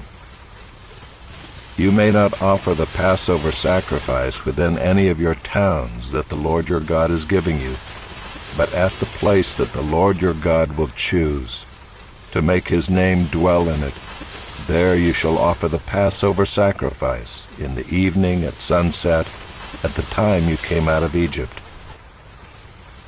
And you shall cook it and eat it at the place that the Lord your God will choose. And in the morning you shall turn and go to your tents. For 6 days you shall eat unleavened bread, and on the 7th day there shall be a solemn assembly to the Lord your God. You shall do no work on it. You shall count 7 weeks. Begin to count the 7 weeks from the time the sickle is first put to the standing grain. Then you shall keep the feast of weeks to the Lord your God with the tribute of a freewill offering from your hand, which you shall give as the Lord your God blesses you. And you shall rejoice before the Lord your God, you and your son and your daughter, your male servant and your female servant, the Levite who is within your towns, the sojourner, the fatherless, and the widow who are among you, at the place that the Lord your God will choose to make his name dwell there. You shall remember that you were a slave in Egypt, and you shall be careful to observe these statutes. You shall keep the Feast of Booths 7 days, when you have gathered in the produce from your threshing floor and your winepress. You shall rejoice in your feast, you and your son and your daughter, your male servant and your female servant, the Levite, the sojourner, the fatherless, and the widow who are within your towns. For 7 days you shall keep the feast to the Lord your God at the place that the Lord will choose, because the Lord your God will bless you in all your produce and in all the work of your hands, so that you will be altogether joyful. 3 times a year all your males shall appear before the Lord your God at the place that he will choose, at the feast of unleavened bread, at the feast of weeks, and at the feast of booths. They shall not appear before the Lord empty-handed. Every man shall give as he is able, according to the blessing of the Lord your God that he has given you. You shall appoint judges and officers in all your towns that the Lord your God is giving you, according to your tribes, and they shall judge the people with righteous judgment. You shall not pervert justice. You shall not show partiality, and you shall not accept a bribe, for a bribe blinds the eyes of the wise and subverts the cause of the righteous. Justice and only justice you shall follow, that you may live and inherit the land that the Lord your God is giving you. You shall not plant any tree as an Asherah beside the altar of the Lord your God that you shall make. And you shall not set up a pillar which the Lord your God hates.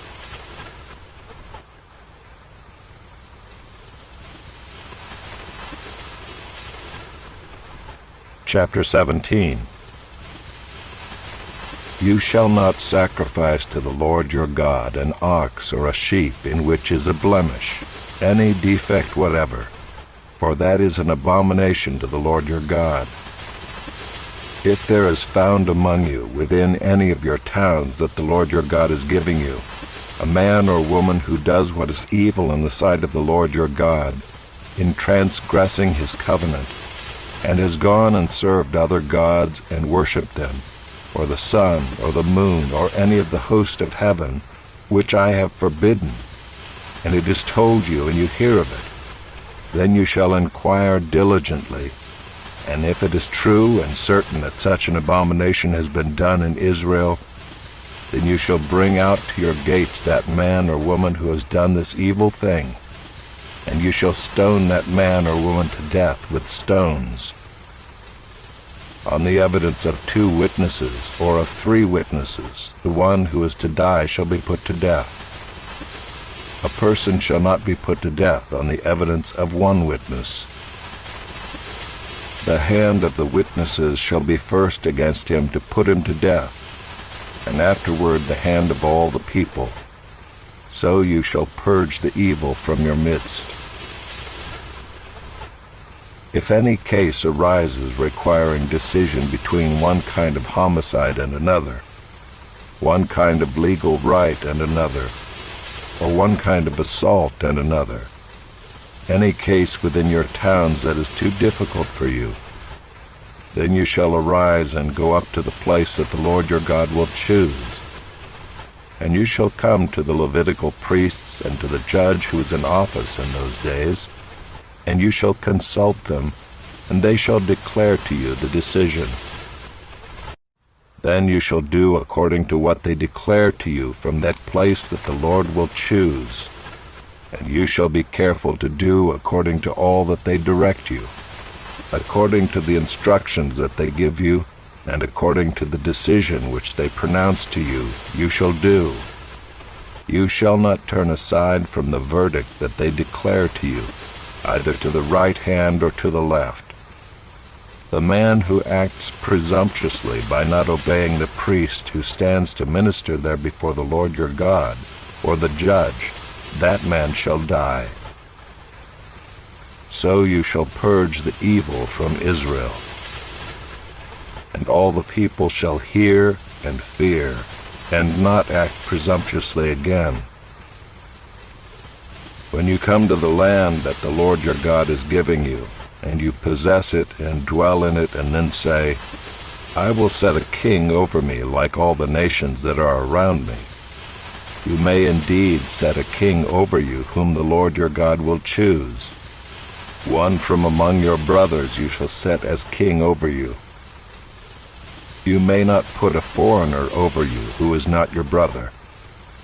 Only he must not acquire many horses for himself, or cause the people to return to Egypt in order to acquire many horses, since the Lord has said to you, you shall never return that way again.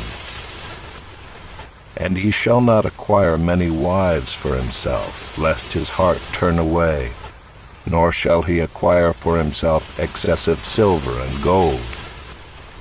And when he sits on the throne of his kingdom, he shall write for himself in a book a copy of this law, approved by the Levitical priests. And it shall be with him, and he shall read in it all the days of his life, that he may learn to fear the Lord his God by keeping all the words of this law and these statutes and doing them, that his heart may not be lifted up above his brothers, and that he may not turn aside from the commandment, either to the right hand or to the left, so that he may continue long in his kingdom, he and his children in Israel.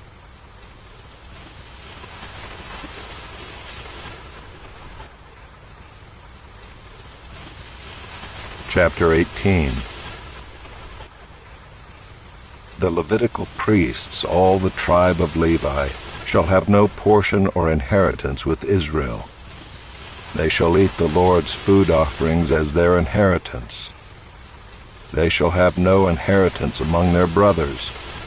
The Lord is their inheritance as he promised them.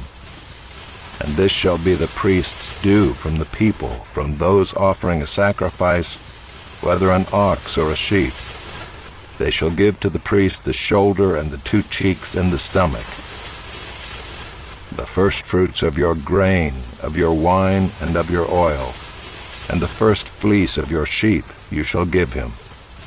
For the Lord your God has chosen him out of all your tribes to stand and minister in the name of the Lord, him and his sons for all time. And if a Levite comes from any of your towns out of all Israel, where he lives, and he may come when he desires, to the place that the Lord will choose, and ministers in the name of the Lord his God, like all his fellow Levites who stand to minister there before the Lord, then he may have equal portions to eat, besides what he receives from the sale of his patrimony. When you come into the land that the Lord your God is giving you, you shall not learn to follow the abominable practices of those nations. There shall not be found among you anyone who burns his son or his daughter as an offering, anyone who practices divination or tells fortunes, or interprets omens, or a sorcerer, or a charmer, or a medium, or a necromancer, or one who inquires of the dead. For whoever does these things is an abomination to the Lord. And because of these abominations, the Lord your God is driving them out before you.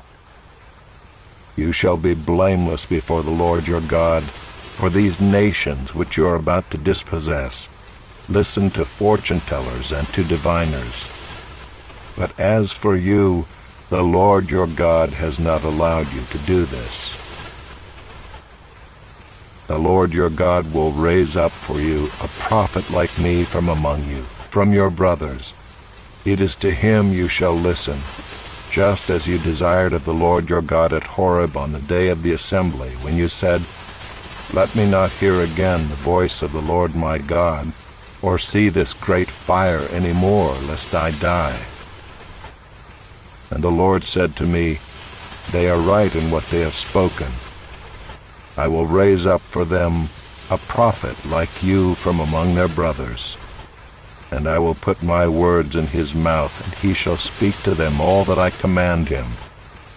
And whoever will not listen to my words that he shall speak in my name, I myself will require it of him.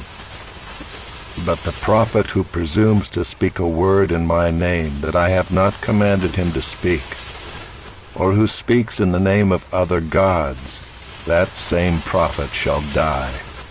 And if you say in your heart, How may we know the word that the Lord has not spoken?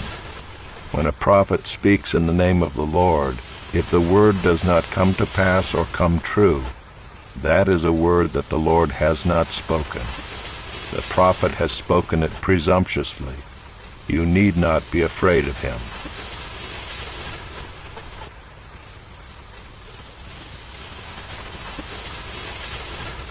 Chapter 19. When the Lord your God cuts off the nations whose land the Lord your God is giving you, and you dispossess them and dwell in their cities and in their houses, you shall set apart 3 cities for yourselves in the land that the Lord your God is giving you to possess. You shall measure the distances and divide into 3 parts the area of the land that the Lord your God gives you as a possession, so that any manslayer can flee to them. This is the provision for the manslayer, who by fleeing there may save his life. If anyone kills his neighbor unintentionally without having hated him in the past, as when someone goes into the forest with his neighbor to cut wood, and his hand swings the axe to cut down a tree, and the head slips from the handle and strikes his neighbor so that he dies, he may flee to one of these cities and live, lest the avenger of blood in hot anger pursue the manslayer and overtake him, because the way is long, and strike him fatally, though the man did not deserve to die, since he had not hated his neighbor in the past. Therefore I command you, you shall set apart 3 cities. And if the Lord your God enlarges your territory, as he has sworn to your fathers, and gives you all the land that he promised to give to your fathers, provided you are careful to keep all this commandment, which I command you today, by loving the Lord your God and by walking ever in his ways, then you shall add 3 other cities to these 3, lest innocent blood be shed in your land that the Lord your God is giving you for an inheritance, and so the guilt of bloodshed be upon you.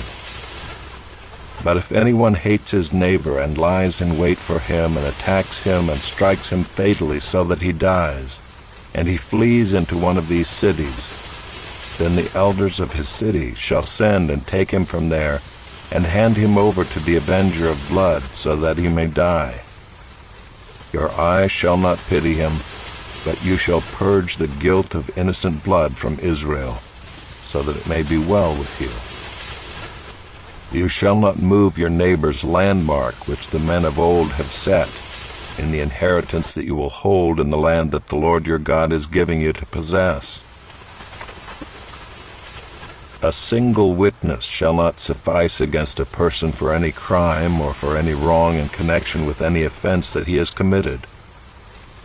Only on the evidence of 2 witnesses or of 3 witnesses shall a charge be established.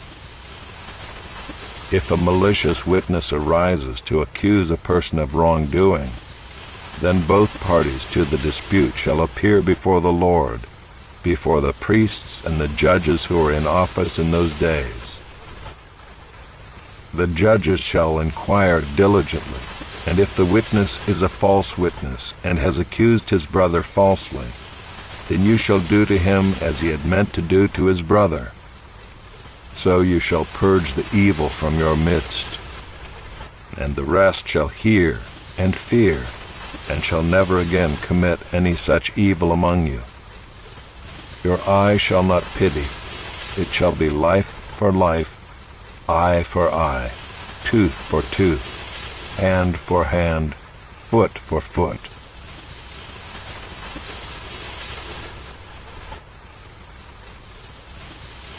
Chapter 20. When you go out to war against your enemies and see horses and chariots and an army larger than your own, you shall not be afraid of them, for the Lord your God is with you, who brought you up out of the land of Egypt. And when you draw near to the battle, the priest shall come forward and speak to the people, and shall say to them, Hear, O Israel, today you are drawing near for battle against your enemies. Let not your heart faint. Do not fear or panic or be in dread of them, for the Lord your God is he who goes with you to fight for you against your enemies, to give you the victory. Then the officers shall speak to the people, saying, Is there any man who has built a new house and has not dedicated it? Let him go back to his house, lest he die in the battle and another man dedicate it. And is there any man who has planted a vineyard and has not enjoyed its fruit? Let him go back to his house, lest he die in the battle and another man enjoy its fruit. And is there any man who has betrothed a wife and has not taken her? Let him go back to his house, lest he die in the battle and another man take her. And the officers shall speak further to the people and say, Is there any man who is fearful and faint-hearted? Let him go back to his house, lest he make the heart of his fellows melt like his own. And when the officers have finished speaking to the people, then commanders shall be appointed at the head of the people. When you draw near to a city to fight against it, offer terms of peace to it. And if it responds to you peaceably and it opens to you, then all the people who are found in it shall do forced labor for you and shall serve you. But if it makes no peace with you, but makes war against you, then you shall besiege it. And when the Lord your God gives it into your hand, you shall put all its males to the sword, but the women and the little ones, the livestock and everything else in the city, all its spoil, you shall take as plunder for yourselves. And you shall enjoy the spoil of your enemies which the Lord your God has given you. Thus you shall do to all the cities that are very far from you, which are not cities of the nations here.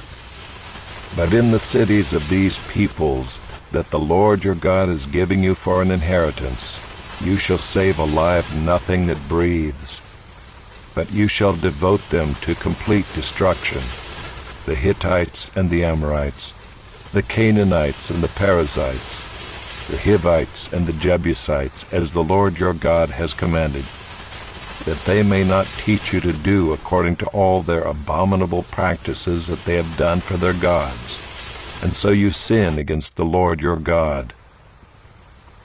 When you besiege a city for a long time, making war against it in order to take it, you shall not destroy its trees by wielding an axe against them.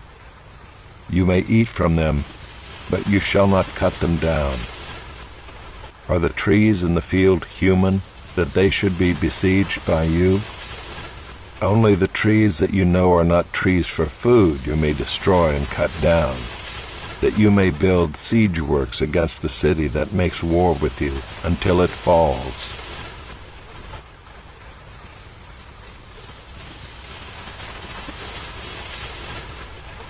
Chapter 21.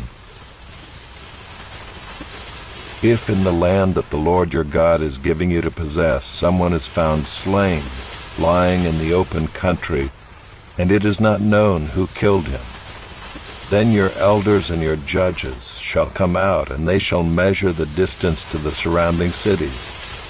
And the elders of the city that is nearest to the slain man shall take a heifer that has never been worked and that is not pulled in a yoke.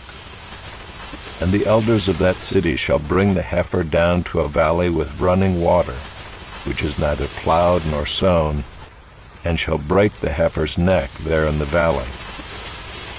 Then the priests, the sons of Levi, shall come forward, for the Lord your God has chosen them to minister to him, and to bless in the name of the Lord. And by their word every dispute and every assault shall be settled. And all the elders of that city nearest to the slain man shall wash their hands over the heifer whose neck was broken in the valley, and they shall testify, "Our hands did not shed this blood, nor did our eyes see it shed. Accept atonement, O Lord, for your people Israel, whom you have redeemed, and do not set the guilt of innocent blood in the midst of your people Israel, so that their blood guilt be atoned for.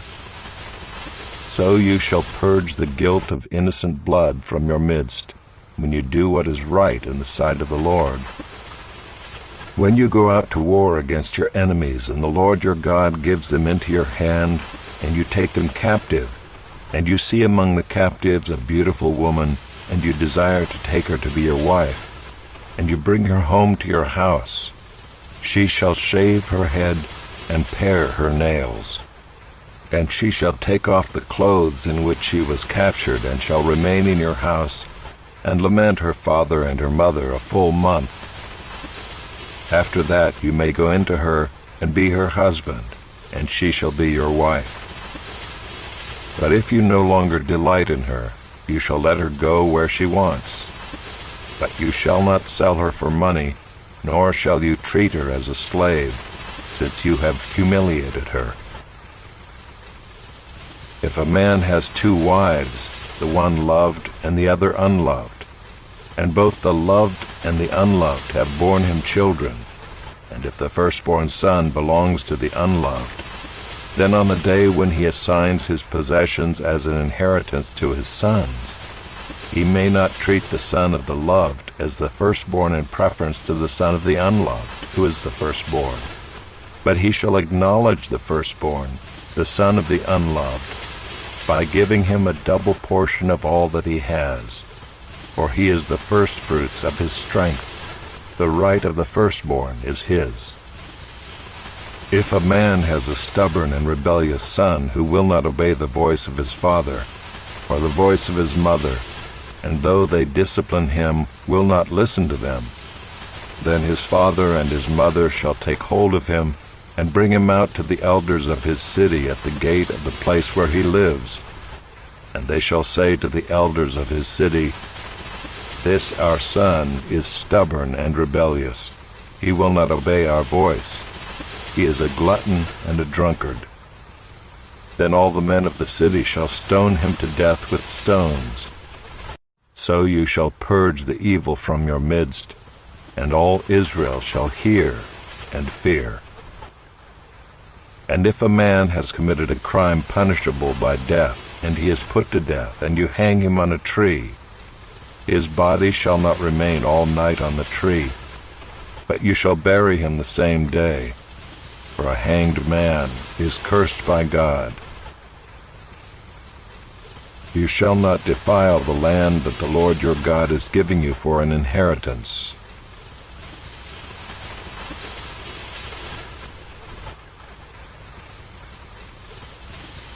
Chapter 22.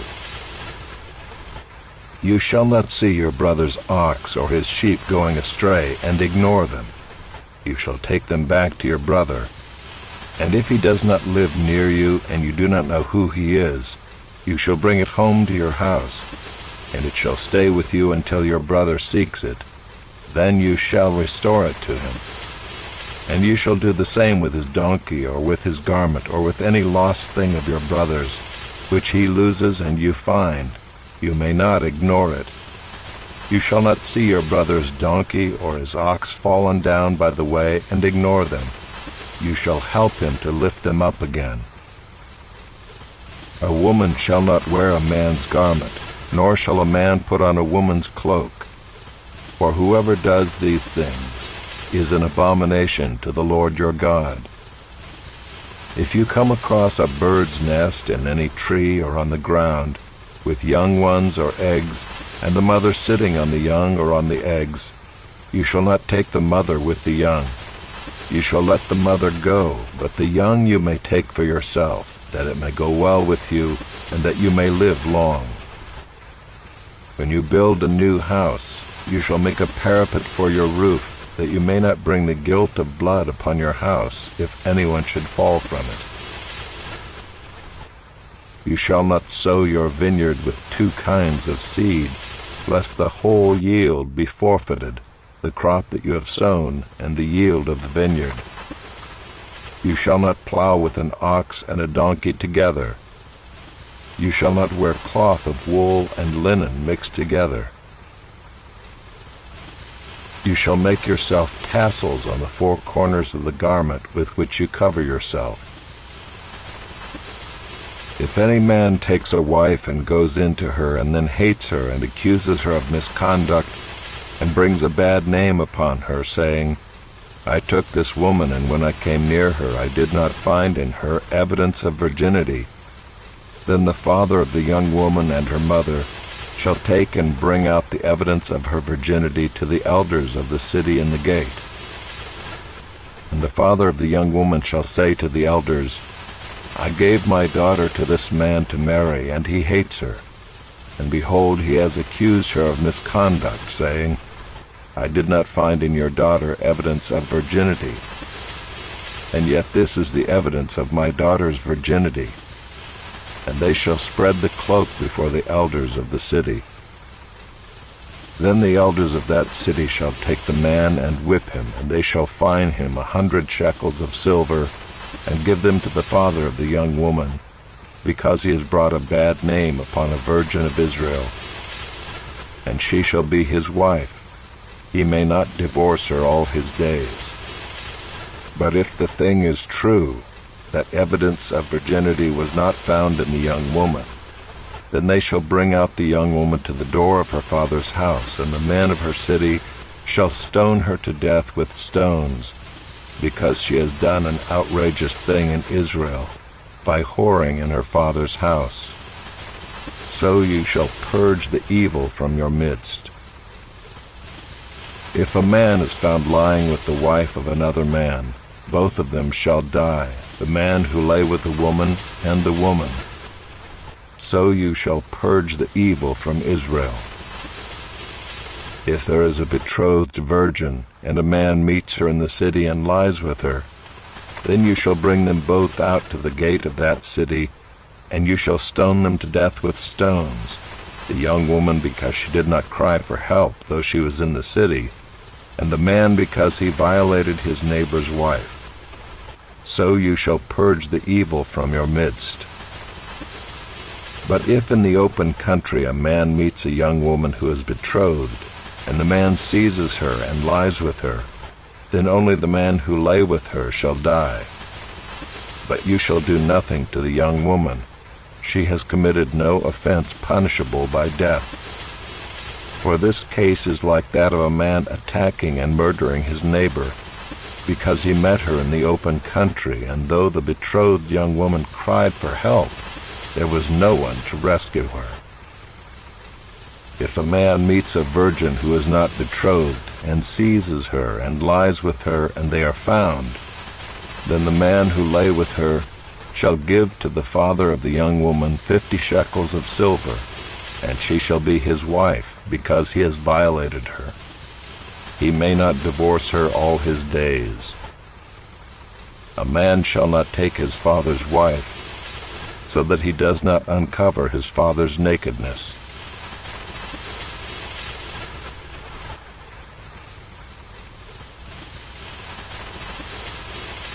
Chapter 23.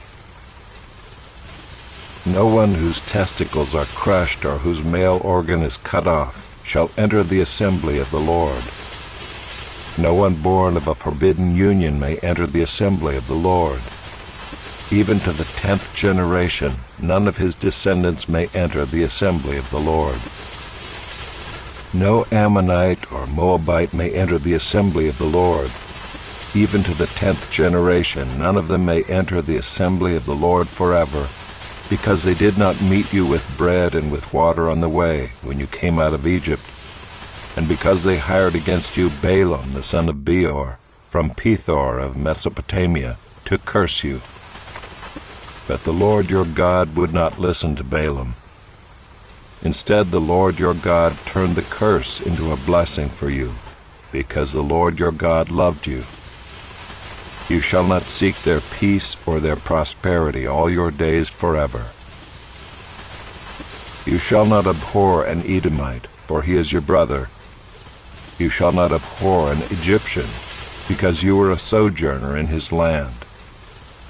Children born to them in the 3rd generation may enter the assembly of the Lord. When you are encamped against your enemies, then you shall keep yourself from every evil thing. If any man among you becomes unclean because of a nocturnal emission, then he shall go outside the camp. He shall not come inside the camp, but when evening comes, he shall bathe himself in water, and as the sun sets, he may come inside the camp. You shall have a place outside the camp, and you shall go out to it. And you shall have a trowel with your tools, and when you sit down outside, you shall dig a hole with it, and turn back and cover up your excrement. Because the Lord your God walks in the midst of your camp, to deliver you and to give up your enemies before you. Therefore your camp must be holy, so that he may not see anything indecent among you and turn away from you. You shall not give up to his master a slave who has escaped from his master to you. He shall dwell with you in your midst, in the place that he shall choose within one of your towns, wherever it suits him. You shall not wrong him. None of the daughters of Israel shall be a cult prostitute, and none of the sons of Israel shall be a cult prostitute. You shall not bring the fee of a prostitute or the wages of a dog into the house of the Lord your God in payment for any vow, for both of these are an abomination to the Lord your God. You shall not charge interest on loans to your brother, interest on money, interest on food, interest on anything that is lent for interest. You may charge a foreigner interest, but you may not charge your brother interest, that the Lord your God may bless you in all that you undertake in the land that you are entering to take possession of it. If you make a vow to the Lord your God, you shall not delay fulfilling it, for the Lord your God will surely require it of you, and you will be guilty of sin. But if you refrain from vowing, you will not be guilty of sin. You shall be careful to do what has passed your lips, for you have voluntarily vowed to the Lord your God what you have promised with your mouth. If you go into your neighbor's vineyard, you may eat your fill of grapes, as many as you wish, but you shall not put any in your bag. If you go into your neighbor's standing grain, you may pluck the ears with your hand, but you shall not put a sickle to your neighbor's standing grain.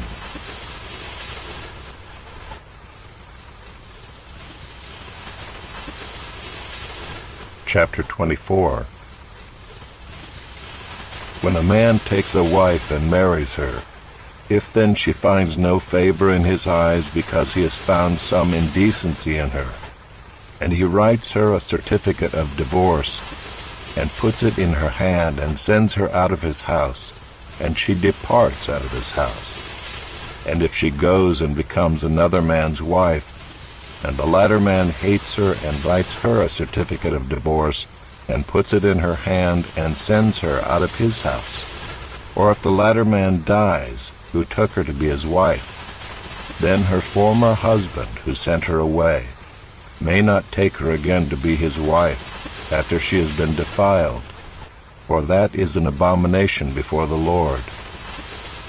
And you shall not bring sin upon the land that the Lord your God is giving you for an inheritance. When a man is newly married, he shall not go out with the army or be liable for any other public duty. He shall be free at home 1 year to be happy with his wife whom he has taken. No one shall take a mill or an upper millstone in pledge, for that would be taking a life in pledge. If a man is found stealing one of his brothers of the people of Israel, and if he treats him as a slave or sells him, then that thief shall die. So you shall purge the evil from your midst. Take care in a case of leprous disease to be very careful to do according to all that the Levitical priests shall direct you. As I commanded them, so you shall be careful to do. Remember what the Lord your God did to Miriam on the way as you came out of Egypt. When you make your neighbor a loan of any sort, you shall not go into his house to collect his pledge. You shall stand outside, and the man to whom you make the loan shall bring the pledge out to you. And if he is a poor man, you shall not sleep in his pledge. You shall restore to him the pledge as the sun sets, that he may sleep in his cloak and bless you. And it shall be righteousness for you before the Lord your God. You shall not oppress a hired worker who is poor and needy, whether he is one of your brothers or one of the sojourners who are in your land within your towns. You shall give him his wages on the same day, before the sun sets, for he is poor and counts on it, lest he cry against you to the Lord and you be guilty of sin. Fathers shall not be put to death because of their children, nor shall children be put to death because of their fathers. Each one shall be put to death for his own sin. You shall not pervert the justice due to the sojourner or to the fatherless, or take a widow's garment in pledge. But you shall remember that you were a slave in Egypt, and the Lord your God redeemed you from there. Therefore I command you to do this. When you reap your harvest in your field, and forget a sheaf in the field, you shall not go back to get it. It shall be for the sojourner, the fatherless, and the widow, that the Lord your God may bless you in all the work of your hands. When you beat your olive trees, you shall not go over them again. It shall be for the sojourner, the fatherless, and the widow. When you gather the grapes of your vineyard, you shall not strip it afterward. It shall be for the sojourner, the fatherless, and the widow. You shall remember that you were a slave in the land of Egypt. Therefore I command you to do this.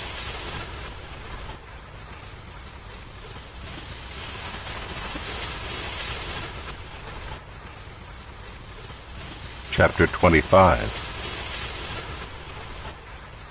If there is a dispute between men, and they come into court, and the judges decide between them, acquitting the innocent and condemning the guilty, then if the guilty man deserves to be beaten, the judge shall cause him to lie down and be beaten in his presence with a number of stripes in proportion to his offense.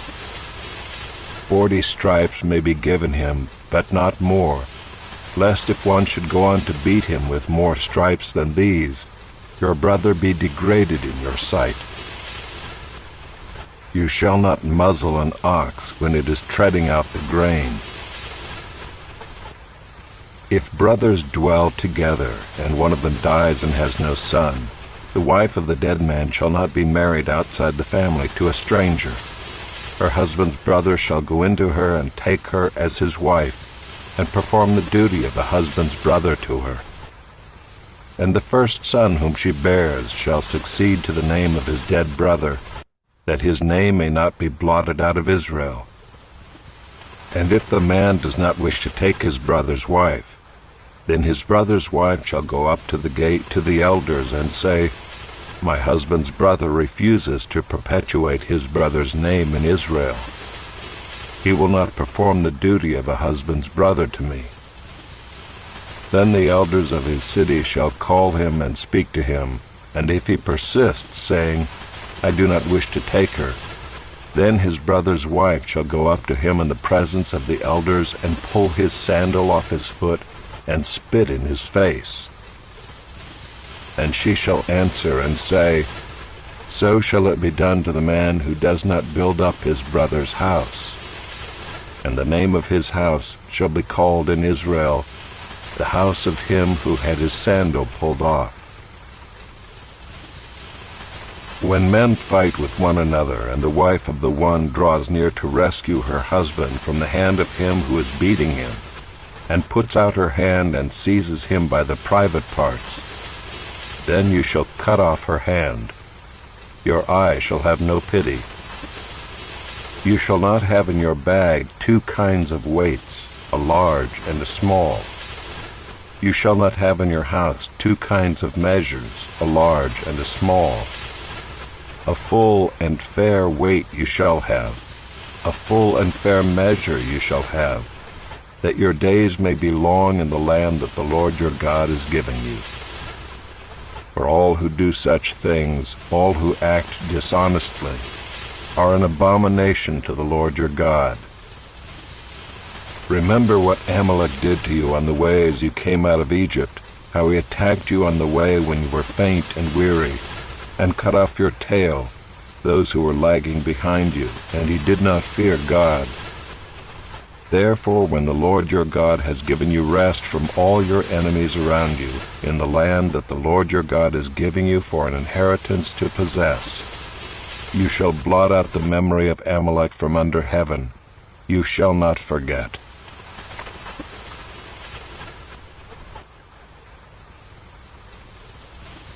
Chapter 26. When you come into the land that the Lord your God is giving you for an inheritance, and have taken possession of it and live in it, you shall take some of the first of all the fruit of the ground which you harvest from your land that the Lord your God is giving you, and you shall put it in a basket, and you shall go to the place that the Lord your God will choose to make his name to dwell there. And you shall go to the priest who is in office at that time, and say to him, I declare today to the Lord your God that I have come into the land that the Lord swore to our fathers to give us. Then the priest shall take the basket from your hand, and set it down before the altar of the Lord your God. And you shall make response before the Lord your God.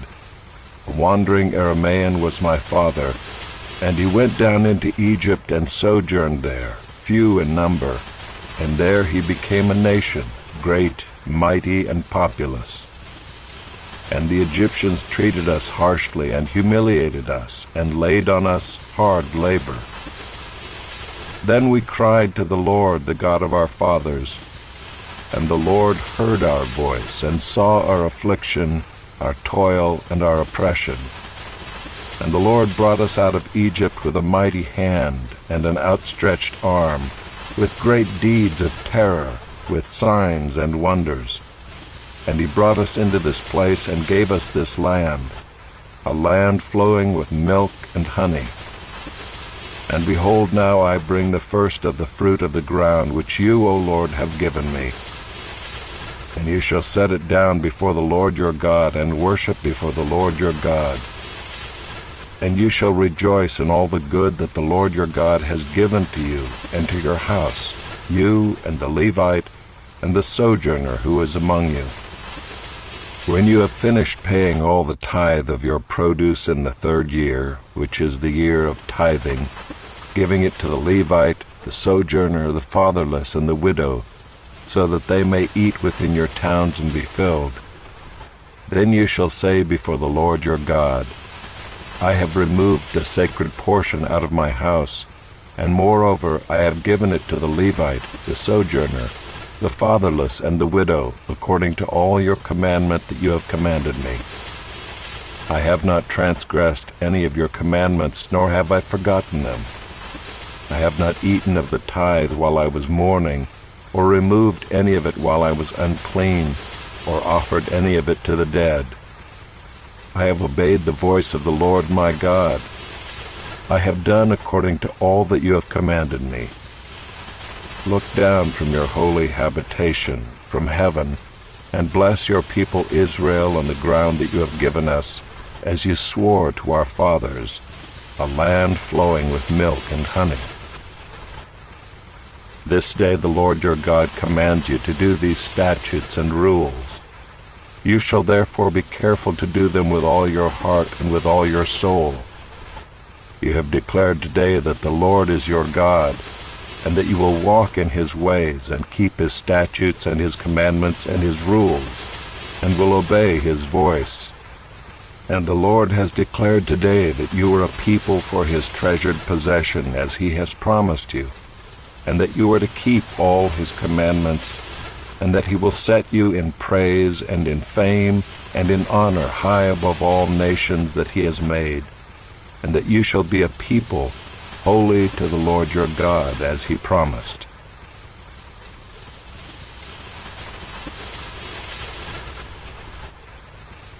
Chapter 27.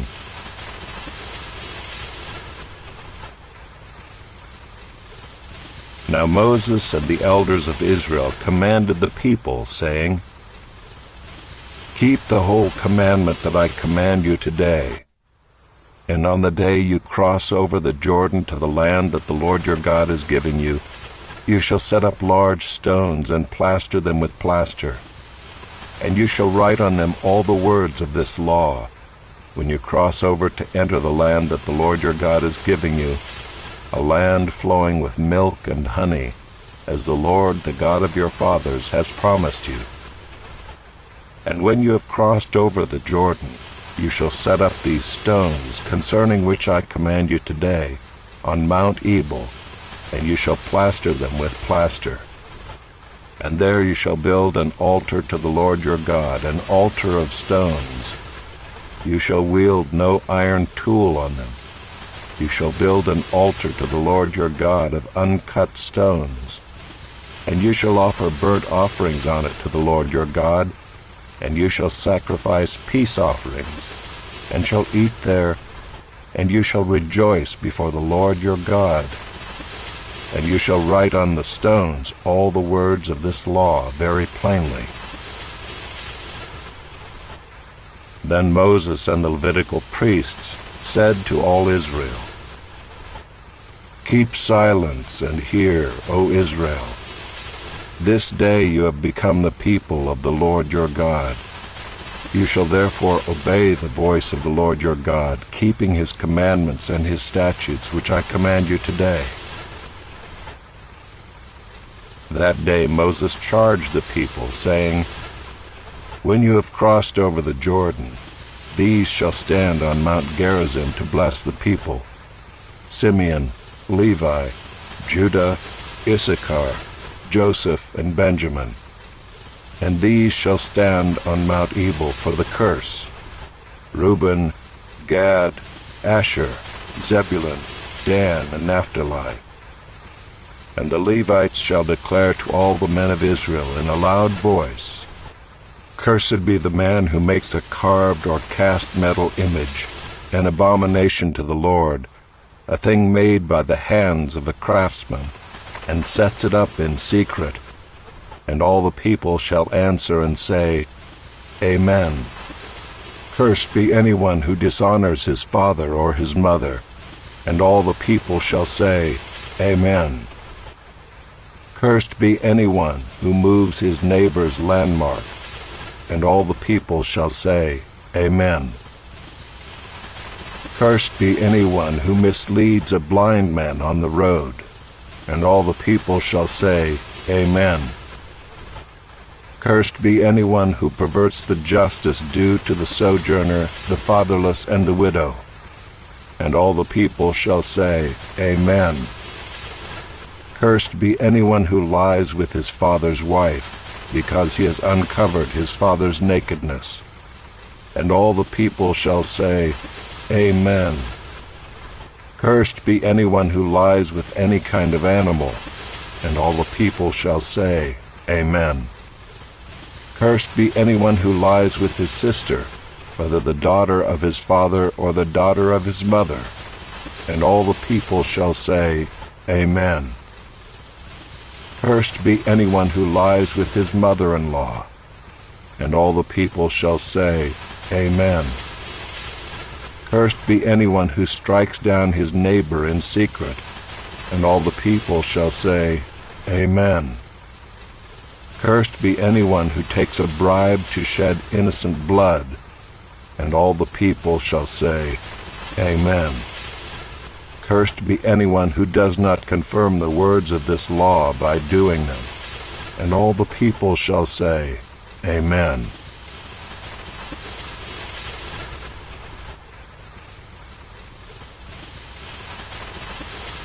Chapter 28.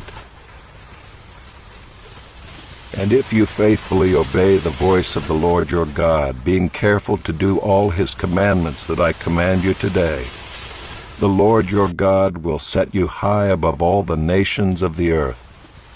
And all these blessings shall come upon you and overtake you, if you obey the voice of the Lord your God. Blessed shall you be in the city, and blessed shall you be in the field. Blessed shall be the fruit of your womb, and the fruit of your ground, and the fruit of your cattle, the increase of your herds, and the young of your flock. Blessed shall be your basket and your kneading bowl. Blessed shall you be when you come in, and blessed shall you be when you go out. The Lord will cause your enemies who rise against you to be defeated before you. They shall come out against you one way and flee before you 7 ways. The Lord will command the blessing on you in your barns and in all that you undertake. And he will bless you in the land that the Lord your God is giving you.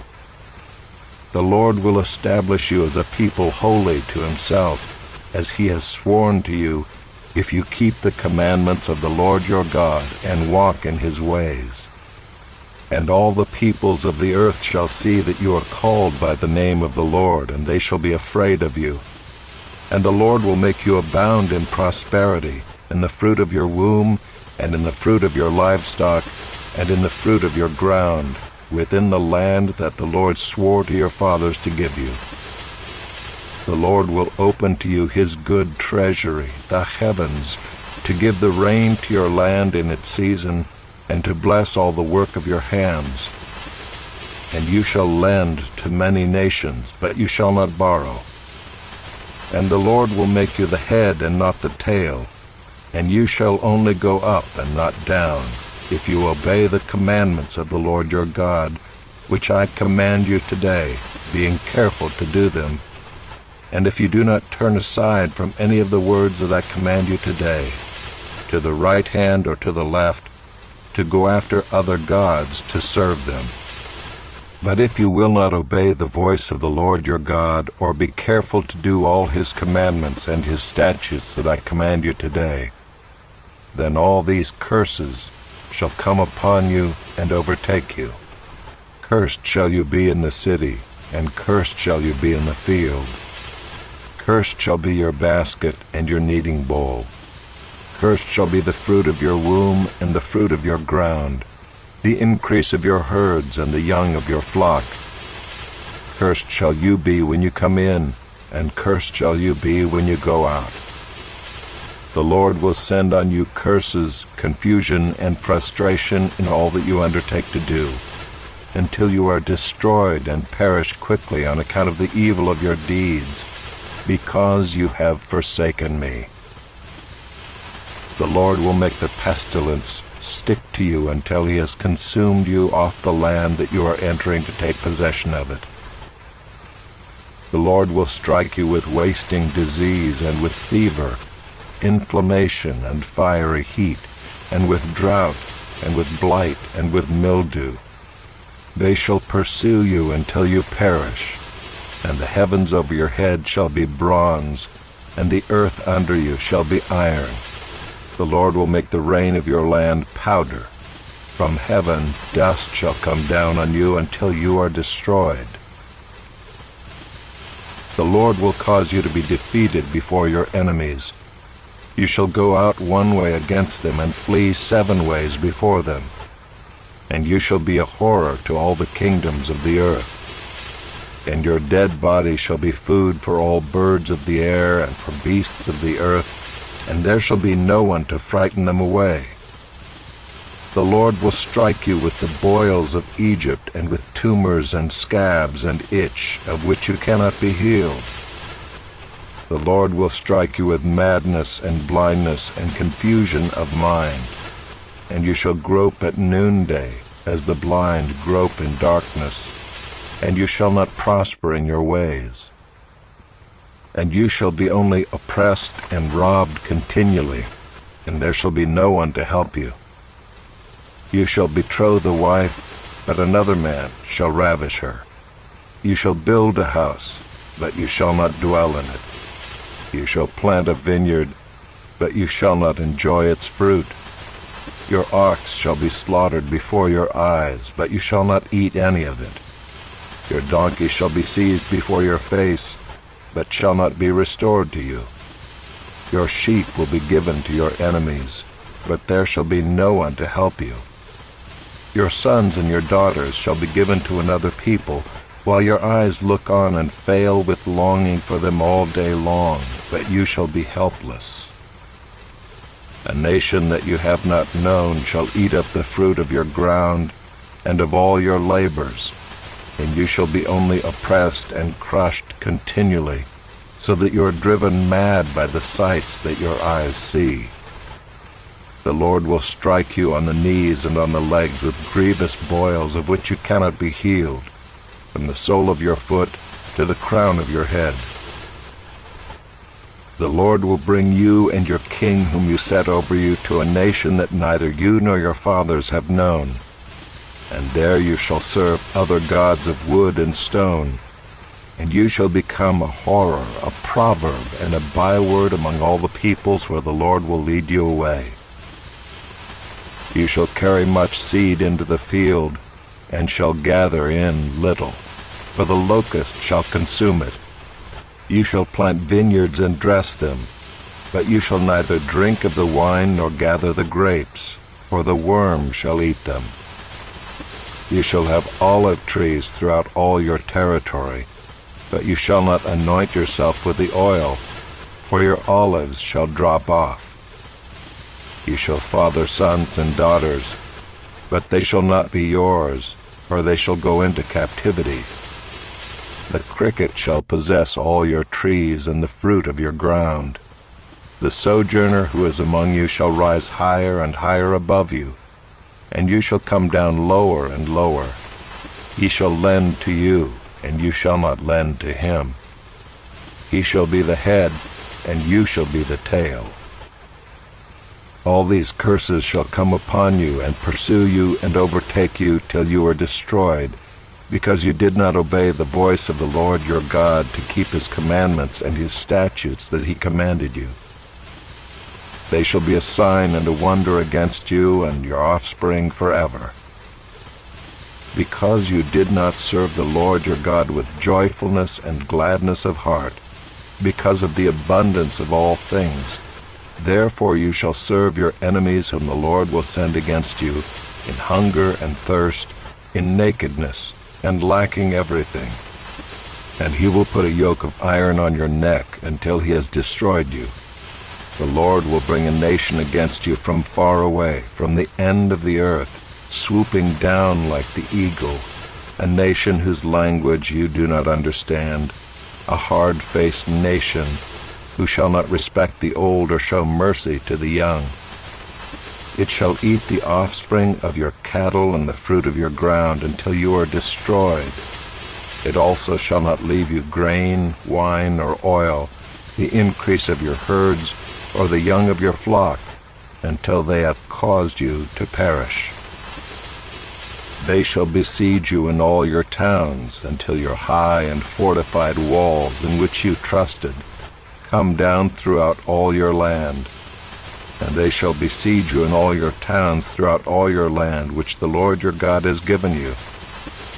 And you shall eat the fruit of your womb, the flesh of your sons and daughters, whom the Lord your God has given you, in the siege and in the distress with which your enemies shall distress you.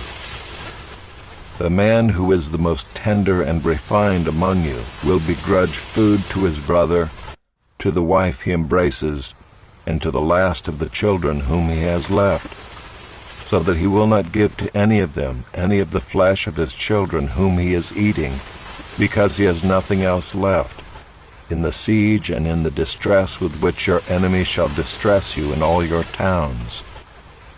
The most tender and refined woman among you, who would not venture to set the sole of her foot on the ground because she is so delicate and tender, will begrudge to the husband she embraces, to her son and to her daughter, her afterbirth that comes out from between her feet, and her children whom she bears, because lacking everything she will eat them secretly, in the siege and in the distress with which your enemy shall distress you in your towns. If you are not careful to do all the words of this law that are written in this book, that you may fear this glorious and awesome name, the Lord your God, then the Lord will bring on you and your offspring extraordinary afflictions, afflictions severe and lasting, and sicknesses grievous and lasting. And he will bring upon you again all the diseases of Egypt, of which you were afraid, and they shall cling to you. Every sickness also and every affliction that is not recorded in the book of this law, the Lord will bring upon you until you are destroyed. Whereas you were as numerous as the stars of heaven, you shall be left few in number, because you did not obey the voice of the Lord your God. And as the Lord took delight in doing you good and multiplying you, so the Lord will take delight in bringing ruin upon you and destroying you. And you shall be plucked off the land that you are entering to take possession of it. And the Lord will scatter you among all peoples, from one end of the earth to the other, and there you shall serve other gods of wood and stone, which neither you nor your fathers have known. And among these nations you shall find no respite, and there shall be no resting place for the sole of your foot. But the Lord will give you there a trembling heart and failing eyes, and a languishing soul. Your life shall hang in doubt before you. Night and day you shall be in dread, and have no assurance of your life. In the morning you shall say, "If only it were evening." And at evening you shall say, "If only it were morning," because of the dread that your heart shall feel, and the sights that your eyes shall see. And the Lord will bring you back in ships to Egypt, a journey that I promised that you should never make again. And there you shall offer yourselves for sale to your enemies as male and female slaves, but there will be no buyer.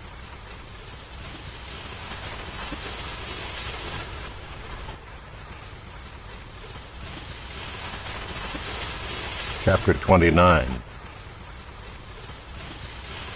These are the words of the covenant that the Lord commanded Moses to make with the people of Israel in the land of Moab, besides the covenant that he had made with them at Horeb. And Moses summoned all Israel, and said to them, You have seen all that the Lord did before your eyes in the land of Egypt, to Pharaoh and to all his servants and to all his land, the great trials that your eyes saw, the signs and those great wonders. But to this day the Lord has not given you a heart to understand, or eyes to see, or ears to hear. I have led you 40 years in the wilderness. Your clothes have not worn out on you, and your sandals have not worn off your feet. You have not eaten bread, and you have not drunk wine or strong drink, that you may know that I am the Lord your God. And when you came to this place, Sihon the king of Heshbon and Og the king of Bashan came out against us to battle, but we defeated them. We took their land and gave it for an inheritance to the Reubenites, the Gadites, and the half-tribe of the Manassites. Therefore keep the words of this covenant and do them, that you may prosper in all that you do. You are standing today, all of you, before the Lord your God, the heads of your tribes, your elders and your officers, all the men of Israel, your little ones, your wives, and the sojourner who is in your camp, from the one who chops your wood to the one who draws your water, so that you may enter into the sworn covenant of the Lord your God, which the Lord your God is making with you today, that he may establish you today as his people, and that he may be your God as he promised you, and as he swore to your fathers, to Abraham, to Isaac, and to Jacob. It is not with you alone that I am making this sworn covenant, but with whoever is standing here with us today before the Lord our God, and with whoever is not here with us today. You know how we lived in the land of Egypt, and how we came through the midst of the nations through which you passed. And you have seen their detestable things, their idols of wood and stone, of silver and gold, which were among them. Beware lest there be among you a man or woman or clan or tribe whose heart is turning away today from the Lord our God to go and serve the gods of those nations. Beware lest there be among you a root bearing poisonous and bitter fruit, one who, when he hears the words of this sworn covenant, blesses himself in his heart, saying, I shall be safe, though I walk in the stubbornness of my heart. This will lead to the sweeping away of moist and dry alike. The Lord will not be willing to forgive him, but rather the anger of the Lord and his jealousy will smoke against that man, and the curses written in this book will settle upon him, and the Lord will blot out his name from under heaven. And the Lord will single him out from all the tribes of Israel for calamity, in accordance with all the curses of the covenant written in this book of the law. And the next generation, your children who rise up after you, and the foreigner who comes from a far land, will say, when they see the afflictions of that land, and the sicknesses with which the Lord has made it sick, the whole land burned out with brimstone and salt, nothing sown and nothing growing, where no plant can sprout, an overthrow like that of Sodom and Gomorrah, Admah and Zeboim, which the Lord overthrew in his anger and wrath. All the nations will say, Why has the Lord done thus to this land? What caused the heat of this great anger? Then people will say, It is because they abandoned the covenant of the Lord, the God of their fathers, which he made with them when he brought them out of the land of Egypt, and went and served other gods and worshipped them, gods whom they had not known, and whom he had not allotted to them.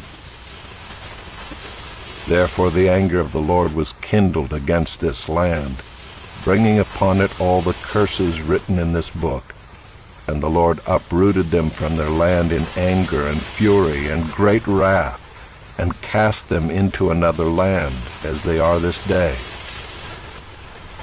The secret things belong to the Lord our God, but the things that are revealed belong to us and to our children forever, that we may do all the words of this law.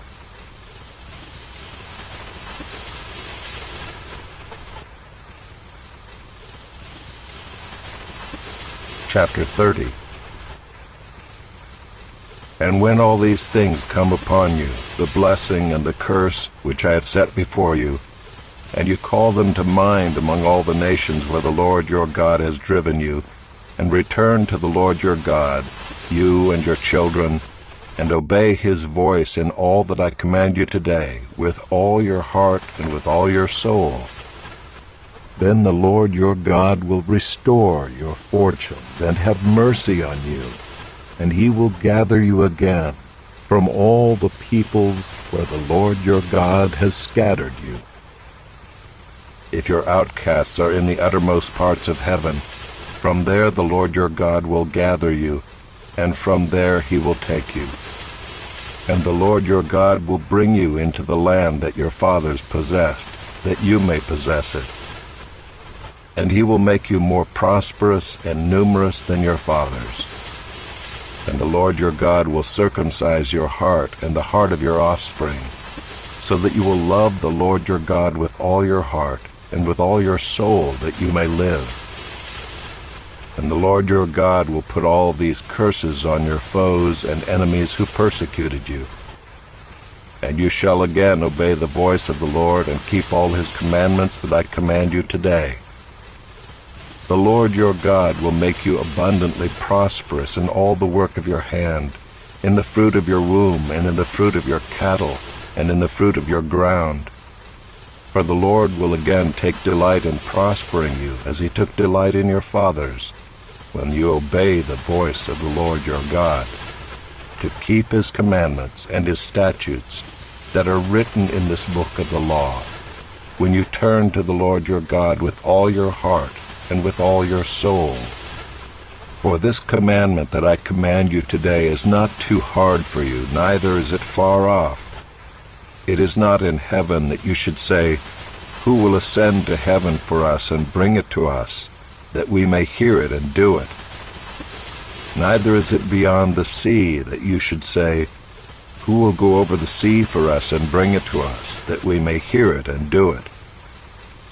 But the word is very near you. It is in your mouth and in your heart, so that you can do it. See, I have set before you today life and good, death and evil. If you obey the commandments of the Lord your God that I command you today, by loving the Lord your God, by walking in his ways, and by keeping his commandments and his statutes and his rules, then you shall live and multiply, and the Lord your God will bless you in the land that you are entering to take possession of it. But if your heart turns away, and you will not hear, but are drawn away to worship other gods and serve them, I declare to you today that you shall surely perish. You shall not live long in the land that you're going over the Jordan to enter and possess. I call heaven and earth to witness against you today, that I have set before you life and death, blessing and curse. Therefore choose life, that you and your offspring may live, loving the Lord your God, obeying his voice and holding fast to him, for he is your life and length of days, that you may dwell in the land that the Lord swore to your fathers, to Abraham, to Isaac, and to Jacob, to give them.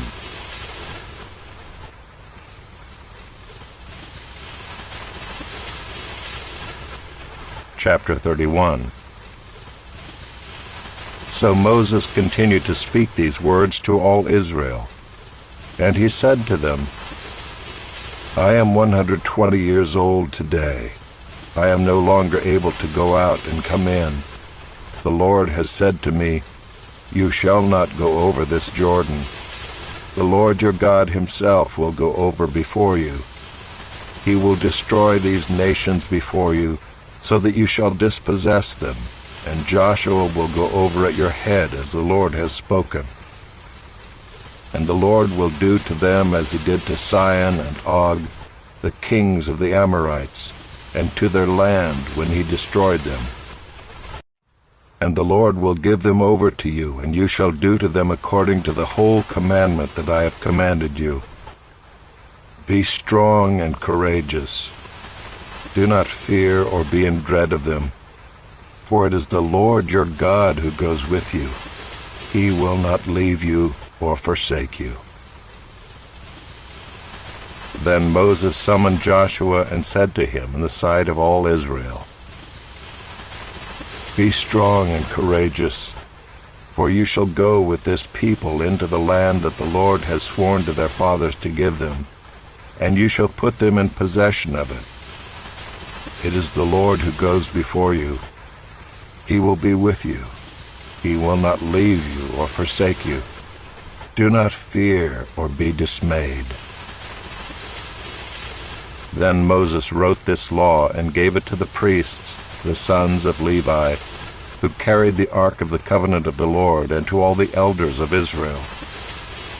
And Moses commanded them, At the end of every 7 years, at the set time in the year of release at the Feast of Booths, when all Israel comes to appear before the Lord your God at the place that he will choose, you shall read this law before all Israel in their hearing.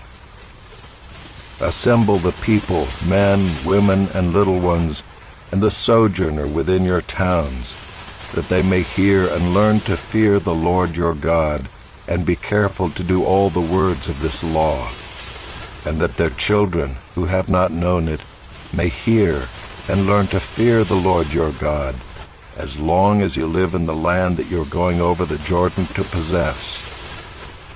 And the Lord said to Moses, Behold, the days approach when you must die.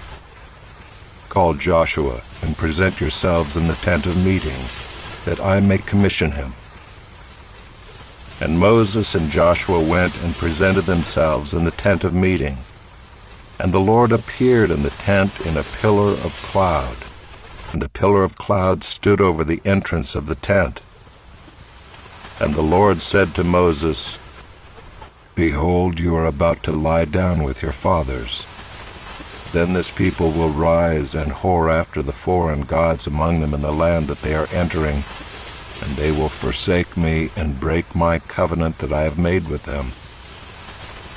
Then my anger will be kindled against them in that day, and I will forsake them and hide my face from them, and they will be devoured.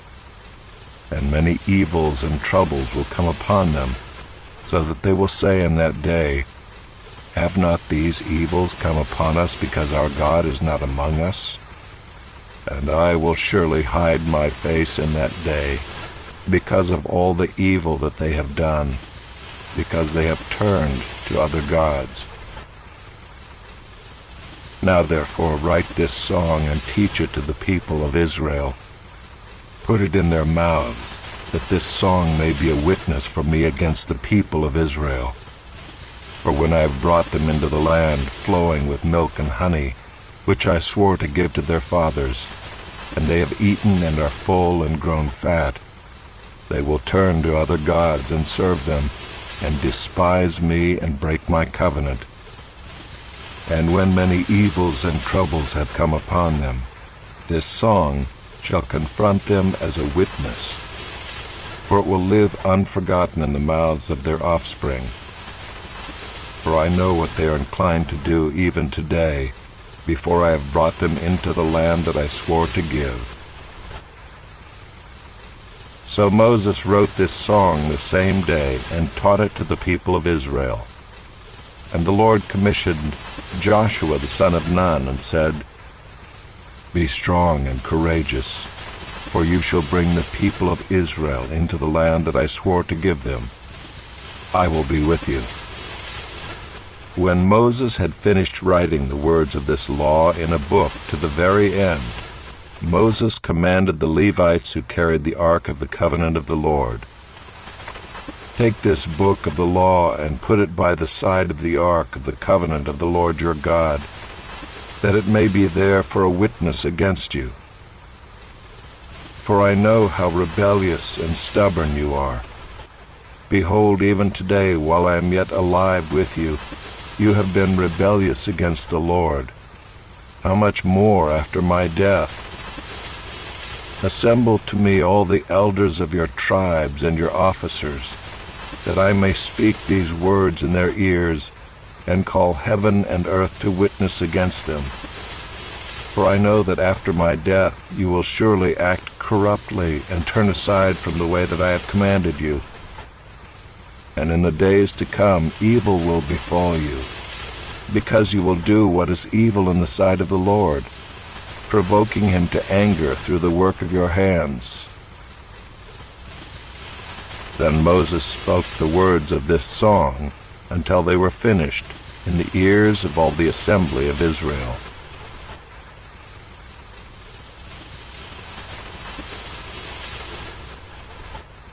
Chapter 32.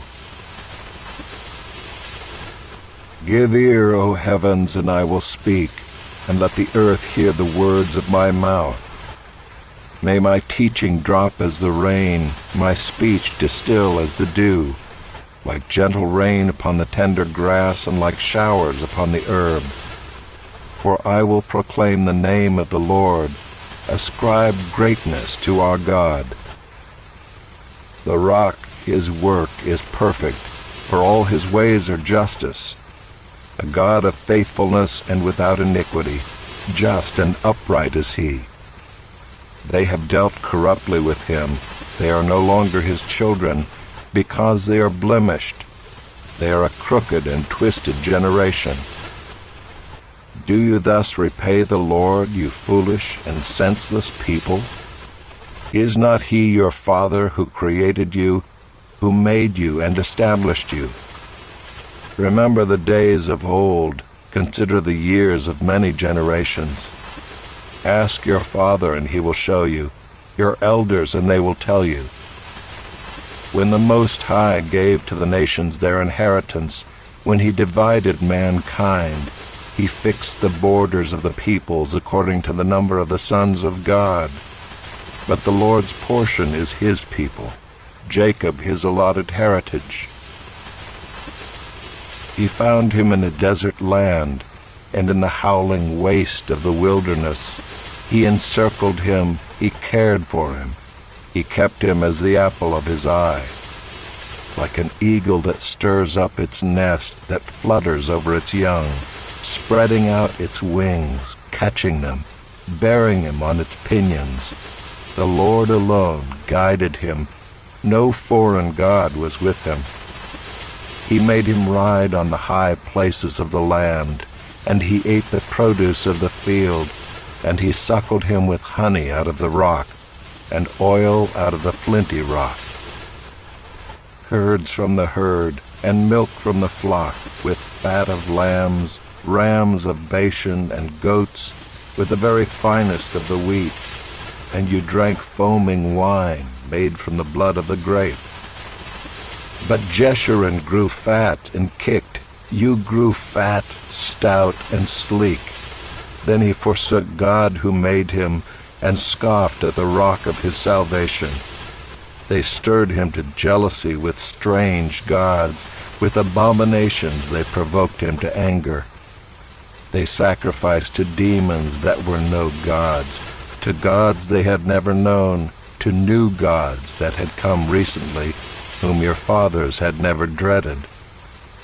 You were unmindful of the rock that bore you, and you forgot the God who gave you birth. The Lord saw it and spurned them because of the provocation of his sons and his daughters. And he said, I will hide my face from them. I will see what their end will be, for they are a perverse generation, children in whom is no faithfulness.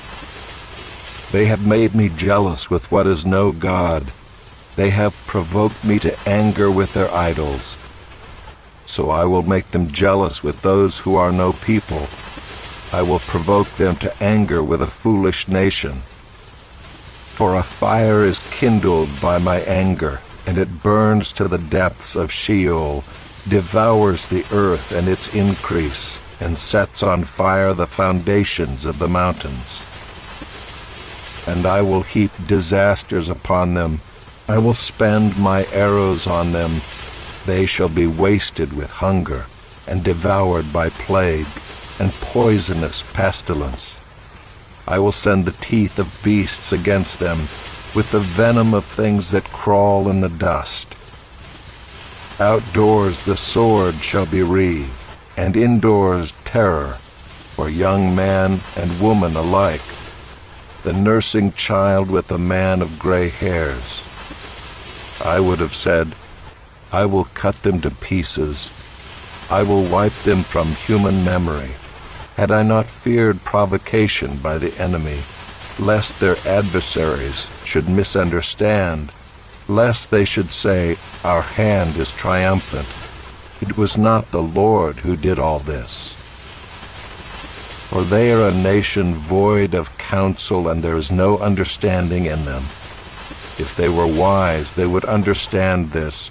They would discern their latter end. How could one have chased 1,000, and two have put 10,000 to flight, unless their rock had sold them, and the Lord had given them up? For their rock is not as our rock. Our enemies are by themselves. For their vine comes from the vine of Sodom, and from the fields of Gomorrah. Their grapes are grapes of poison. Their clusters are bitter. Their wine is the poison of serpents, and the cruel venom of asps. Is not this laid up in store with me, sealed up in my treasuries? Vengeance is mine, and recompense, for the time when their foot shall slip. For the day of their calamity is at hand, and their doom comes swiftly. For the Lord will vindicate his people and have compassion on his servants, when he sees that their power is gone, and there is none remaining, bond or free. Then he will say, where are their gods, the rock in which they took refuge, who ate the fat of their sacrifices and drank the wine of their drink offering? Let them rise up and help you. Let them be your protection. See now that I, even I, am he, and there is no God beside me. I kill and I make alive. I wound and I heal, and there is none that can deliver out of my hand.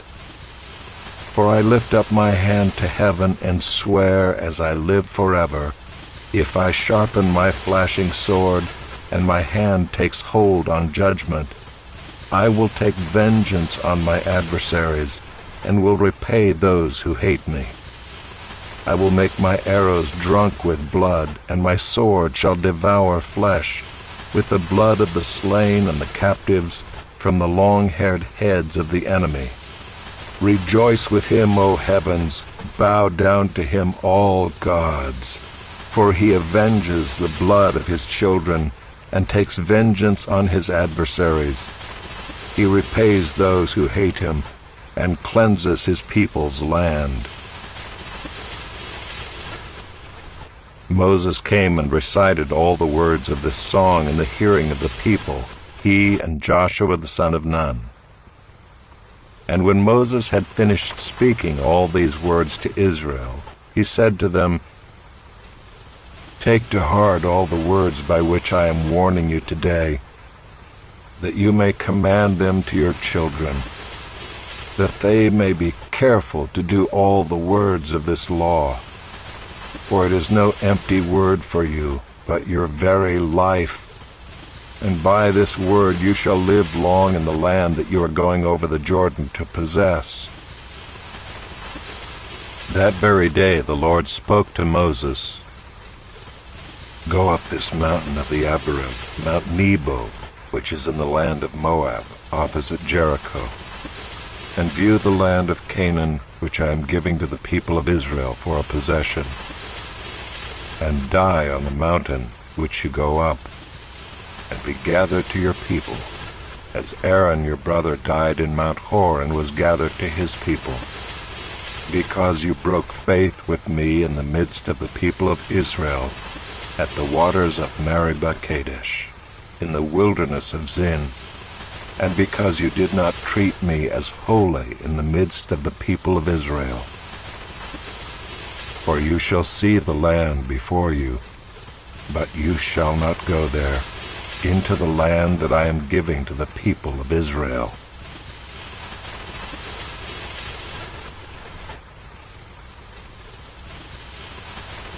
Chapter 33. This is the blessing with which Moses the man of God blessed the people of Israel before his death. He said, "The Lord came from Sinai and dawned from Seir upon us. He shone forth from Mount Paran. He came from the 10,000s of holy ones with flaming fire at his right hand. Yes, he loved his people. All his holy ones were in his hand. So they followed in your steps, receiving direction from you, when Moses commanded us a law as a possession for the assembly of Jacob. Thus the Lord became king in Jeshurun, when the heads of the people were gathered, all the tribes of Israel together. Let Reuben live and not die, but let his men be few." And this he said of Judah, "Hear, O Lord, the voice of Judah, and bring him into his people.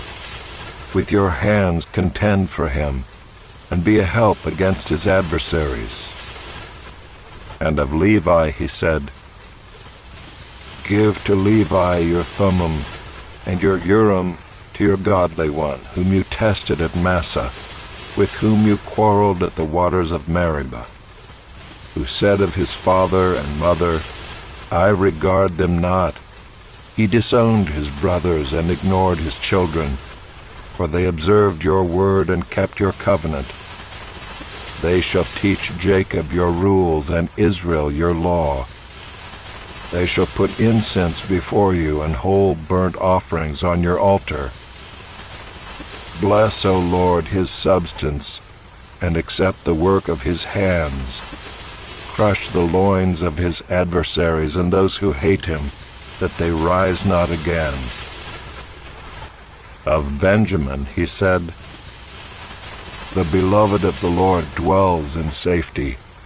The high God surrounds him all day long and dwells between his shoulders." And of Joseph he said, "Blessed by the Lord be his land, with the choicest gifts of heaven above, and of the deep that crouches beneath, with the choicest fruits of the sun, and the rich yield of the months, with the finest produce of the ancient mountains, and the abundance of the everlasting hills, with the best gifts of the earth and its fullness, and the favor of him who dwells in the bush. May these rest on the head of Joseph, on the pate of him who is prince among his brothers. A firstborn bull, he has majesty, and his horns are the horns of a wild ox. With them he shall gore the peoples, all of them, to the ends of the earth. They are the 10,000s of Ephraim, and they are the thousands of Manasseh."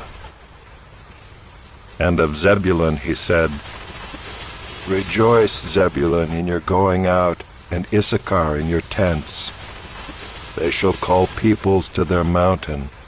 There they offer right sacrifices, for they draw from the abundance of the seas and the hidden treasures of the sand." And of Gad he said, "Blessed be he who enlarges Gad. Gad crouches like a lion. He tears off arm and scalp. He chose the best of the land for himself, for there a commander's portion was reserved, and he came with the heads of the people. With Israel he executed the justice of the Lord and his judgments for Israel." And of Dan he said, "Dan is a lion's cub that leaps from Bashan." And of Naphtali he said, "O Naphtali, sated with favor, and full of the blessing of the Lord, possess the lake and the south." And of Asher he said, Most blessed of sons be Asher. Let him be the favorite of his brothers, and let him dip his foot in oil. Your bars shall be iron and bronze, and as your days, so shall your strength be. There is none like God, O Jeshurun, who rides through the heavens to your help, through the skies in his majesty. The eternal God is your dwelling place, and underneath are the everlasting arms. And he thrust out the enemy before you and said, Destroy. So Israel lived in safety, Jacob lived alone, in a land of grain and wine, whose heavens drop down dew. Happy are you, O Israel! Who is like you, a people saved by the Lord, the shield of your help, and the sword of your triumph? Your enemies shall come fawning to you, and you shall tread upon their backs.